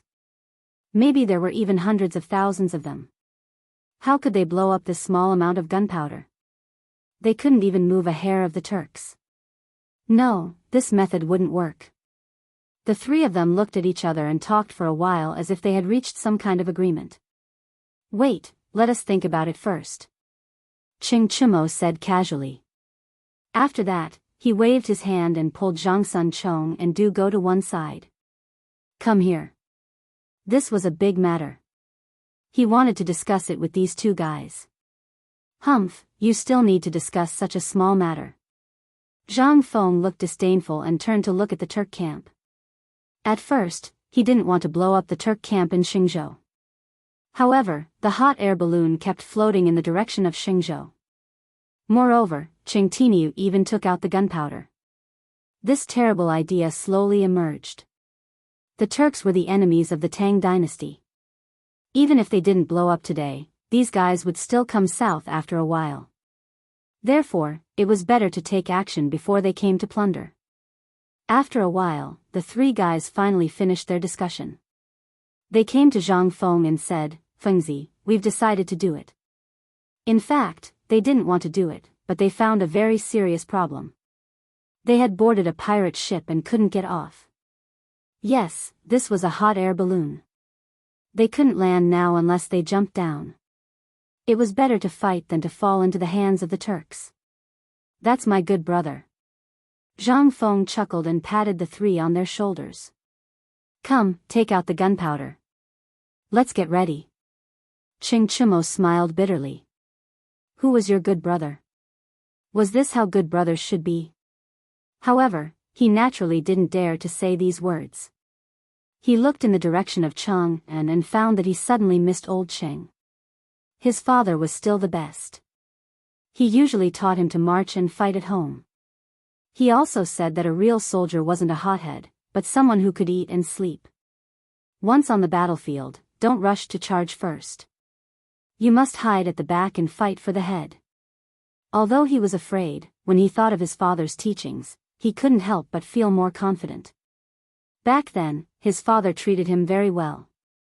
He heard from his mother that when he was just born, his father boasted to everyone about how amazing the sons of the Qing family were. He said that they would definitely do great things in the future. When he was 3 years old, his father taught him how to drink. When he was 4 years old, he taught him how to ride a horse. When he was 7 years old, his father told him what kind of woman would give birth to the best children. Thinking about it carefully, it would be pretty good if his father didn't beat him often. But now, he was going to accompany this guy to his death. If his father was here, he would definitely be sad. Not only him, but also Zhang Sun Chong. His heart was like a bottle of mixed feelings. No matter what, he was still a relative of the royal family and had countless honors. It was not an exaggeration to say that he could do whatever he wanted on the streets of Chang'an. The emperor was his uncle, the empress was his aunt, the crown prince was his cousin, and his father was the Duke of Qi. Who dared to provoke Lao Tzu? But now, he had to throw his life away with this lunatic. It wasn't worth it. However, he had already boarded the pirate ship. There was no room for regret unless he jumped down from here. Glancing at the height of 1,000 feet, he shuddered. If he jumped down, he would probably be smashed to pieces, right? He would also be trampled by the Turks. It was scary just thinking about it. It was better to obediently pack up the gunpowder. Even if he died, he had these guys with him. It was not a loss. Under the reluctant packing of the 3, the gunpowder was finally ready. Hee hee, with this gunpowder, we can definitely blow these sons of B** cheese to death. Zhang Feng looked at the bundled gunpowder in front of him and couldn't help laughing. Then, he glanced at everyone and instructed, listen to my orders later. Throw it when I tell you to. Don't throw it randomly. Otherwise, you won't be able to blow Shili to death. There was only 1,200 caddies of gunpowder, while the Turks had at least 10,000. If they wanted to blow Shili to death, they had to throw it all into Shili's main tent. This couldn't be sloppy, so he instructed everyone. Got it. Qing Chimo reluctantly replied. Right now, he just wanted to end this quickly and return to Chang'an. He didn't want to play with this madman anymore. Every time he played, it was a matter of life and death. He still had to carry on the Qing family's ancestral line and couldn't bear this kind of torment. Zhang Sunchong and the other two were silent because their thoughts were similar to Qing Chimo's. They just wanted to leave this troublesome place as soon as possible. Moreover, they had already discussed earlier that the three of them would advance and retreat together. If Feng Zi was too excessive, then Tai Niu would be the one to resist. After all, this guy was strong and could fight evenly with anyone.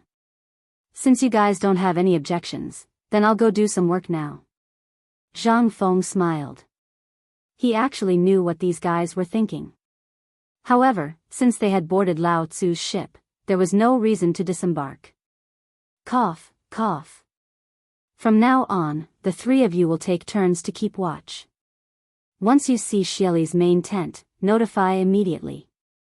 The other two rest. In a while, we'll throw the gunpowder, so rest up first. What about you? Zhang Sunchong frowned. He had a bad premonition. Chapter 1875. As for me, I'll be in charge of supervising you. Zhang Feng chuckled. Then, he laid down in the basket and glanced at the Turkic camp. You guys monitor them well. Don't slack off. Although he had these fellows monitor the Turkic camp, he was still worried. Thus, he decided to monitor them himself. Otherwise, what if they drifted away? The three had no choice but to follow Zhang Feng's orders. The first to monitor the Turkic camp was Zhang Sunchong. He was pushed here by Qing Chimo and Li Chia. The reason was that he talked too much. If this fellow had not interjected earlier, there might not have been a need to monitor them. Zhang Sunchong had a stomach full of bitterness. He had only said one sentence, and this counted. Helpless, he could only lie down beside the basket and seriously monitor the Turkic camp. At the same time, in the Turkic camp, tents were erected in the hills. Upon closer inspection, there were at least 100,000 tents. There were also 3 campfires beside each tent, illuminating the sky as if it was daytime. The Turkic people sat in groups of 3 or 5 by the campfires to warm themselves. One of the campfires seemed to be particularly lively, with endless laughter.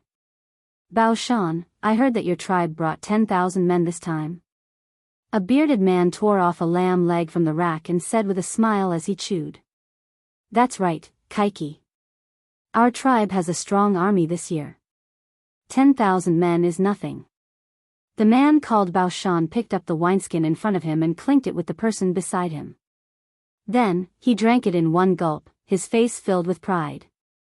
No matter how strong the army is, isn't it still the great Khan's? Kaiki looked at Bao Shan with a trace of disdain in his eyes. Seemingly sensing the other party's displeasure, he turned his gaze to the others and said with a smile, Come, let's drink and eat. He was Shili Khan's subordinate. As the subordinate of the overlord of the grassland, he naturally had the right to look down on others. No one was an exception to this. However, he did not notice the trace of coldness in Bao Shan's eyes. Bao Shan was naturally not an ordinary person. He was Tuli's subordinate. These past few years, on the surface, Tuli and Shili seemed to have a very good relationship, as if they were blood-related uncle and nephew, but he knew that the two of them were secretly scheming against each other. He had long been dissatisfied with this Shili's lackey in front of him, but it was not good for him to flare up, because the other party's influence was really much greater than his own. He could only pick up the wineskin on the ground and drink alone. At this moment, a man beside him quietly stepped forward and whispered into his ear, "Don't be angry. Xie is powerful now." Bao Shan glanced at the man, snorted, picked up the wineskin and drank again. Everyone also felt that the atmosphere was a little strange. They could only laugh dryly and drink silently. At this time, a burly man led a group of people into the big tent. Seeing this, Bao Shan promptly got up to greet him. She crossed her right hand over her chest and said respectfully, "Little Khan Tuli, Khan Xie has been waiting for you for a long time." Tuli only nodded slightly without saying anything. He then walked toward the campfire and asked, "Kaiki, what were you guys talking about just now?" Reporting to the little Khan, "Your subordinate did not talk about anything. We were just drinking." Kaiki hurriedly stood up, crossed his right hand over his chest, and said respectfully, "That's good." Tuli snorted coldly and waved his hand. "Let's go into the tent." Seeing that Tuli had left, Kaiki slowly got up. However, a trace of coldness flashed in his eyes. Inside the tent, as soon as Tuli led the group into the tent, they saw many people sitting high up in the tent eating meat and drinking wine. In the middle stood Han dancers, and at the highest point was his uncle, Xie. "Tuli, why are you only here now? Take a seat." Xie immediately got up when he saw Tuli and laughed heartily. Everyone also looked at Tuli and politely smiled back. These were all Turkic nobles. Many of them had troops and horses in their hands, enough to dominate a region. "Uncle, you are too polite." Tuli smiled and hurriedly went forward. He gave Xie a bear hug before letting go and found a place to sit down. He was the son of the previous Khan. It was reasonable to say that the Khan was his. However, when his father died, he was still young. Therefore, the Khan was temporarily inherited by Xie. Over the years, Xie had given him some benefits in order to put up a show. He also let him manage the grassland.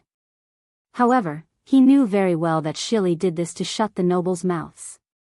After all, the Khan did not belong to him.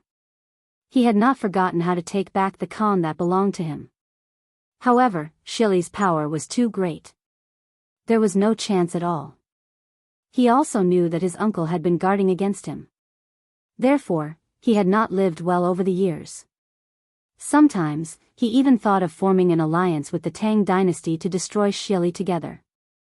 However, when he thought of his father, this idea was slowly dispelled. When his father was on the throne, which force in the Central Plains did not pay tribute to him like the Turks, he would not want to see him ask for help from the Tang dynasty. However, this power-stealing guy in front of him was very annoying. Just as he was thinking about countermeasures, Xie picked up the wine cup in his hand and slowly got up. "Everyone, I have gathered everyone here. I don't need to say more. You all know what I mean. That is, how to attack the Tang dynasty." Chapter 1876. Winter was approaching. There was not much food stored in the grassland, only some cattle and sheep. However, it was not a solution to keep killing cattle and sheep. What about next year? The only way was to rob and plunder. This was also a tradition of the Turks since ancient times. As long as winter came, they must go south to plunder. The leaders of the various tribes also deeply understood this principle, which was why everyone had gathered together. "Khan, what's there to discuss? Just fight." A man with chest hair stood up. He walked to the middle and hugged a Han woman. He rubbed her body and laughed. "Look, the women of the Tang dynasty are so soft and tender. Bring them back to warm the bed." "Ha ha ha, Go-To is right. Women like this are waiting for us in the Tang dynasty. We can't miss it." Another burly man walked out. He held a wine glass in his left hand and a dancer in his right hand. He had a lewd smile on his face. His laughter seemed to be infectious. For a moment, the whole tent laughed. Only two people seemed to be uninterested in what everyone was talking about. They just looked at everything in front of them silently. "Tuli, what do you think?" Xie raised his wine cup, looked at Tuli, and said with a smile, "Or should I say? Or do you have any way for us to break into the Tang dynasty in one fell swoop?" Although he seemed to be asking, he was actually probing. Tuli was the son of the previous Khan. Although he did not have much power now, his fame was far greater than his. Therefore, he needed to find out his strength. And this probing was to test his strategy and wisdom. Tuli naturally sensed Shili's probing. He smiled. Uncle, in my opinion, what Go-To said just now is very reasonable. Just fight and beat them until they are convinced. Shili was stunned. He thought Tuli would say something. He did not expect him to just go with the flow. It seemed that this nephew really did not have any strategy. He was thinking too much. Okay, then let's fight. Shili smiled in relief. Then, he raised his wine glass and looked at everyone. Tomorrow, everyone will attack together and snatch the women. Snatch the women. Snatch the women. Snatch the women. Everyone raised their wine glasses. Everyone was excited. His voice traveled all the way to the outside of the tent and didn't dissipate for a long time. The soldiers patrolling outside the tent seemed to be infected by the sound and cheered incessantly. Because they knew that they could soon go to the Tang dynasty to plunder. At that time, the gold, beauties, tea bricks, and so on would all be his. Everyone couldn't suppress the excitement in their hearts and started dancing on the ground. At this moment, a huge black shadow slowly swept across the ground like a giant bird, covering the sky and the moon. The soldiers quickly sensed the abnormality and raised their heads. They saw a black shadow moving slowly. It looked as if it was going to cover the moon. Everyone was puzzled. The thing in the sky didn't seem to be small, so much so that it left a huge shadow on the ground. For a moment, everyone was pointing at the thing in the sky and talking about it. What is this thing in the sky? How can it be so huge? Yeah, and he can even fly in the sky. It's really incredible. He can fly. Could it be the heavenly wolf god? As soon as these words were spoken, it instantly caused a great commotion. Everyone's discussion became louder, and even their emotions were stirred up. They kept circling around the tent. Because the Turks had always claimed that they were the descendants of wolves, they called the wolves the heavenly wolf god and believed that the heavenly wolf god was omnipotent. Now that they saw this miracle that they had never seen before, they naturally attributed everything to the heavenly wolf god. Of course, there was a story behind all this.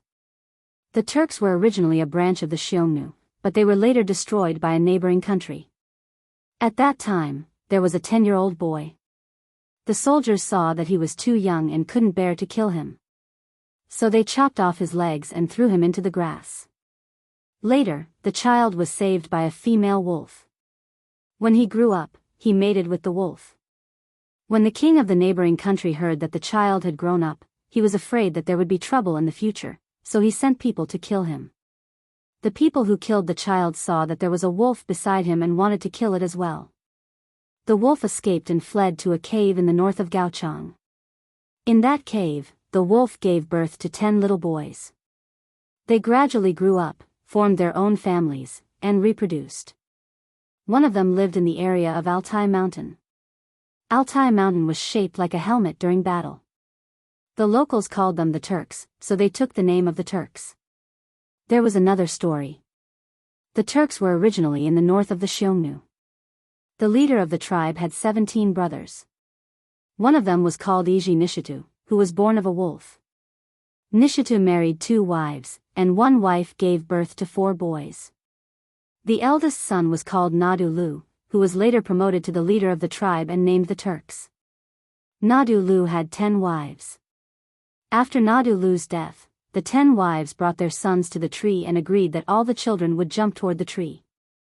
Whoever jumped the highest would be the leader.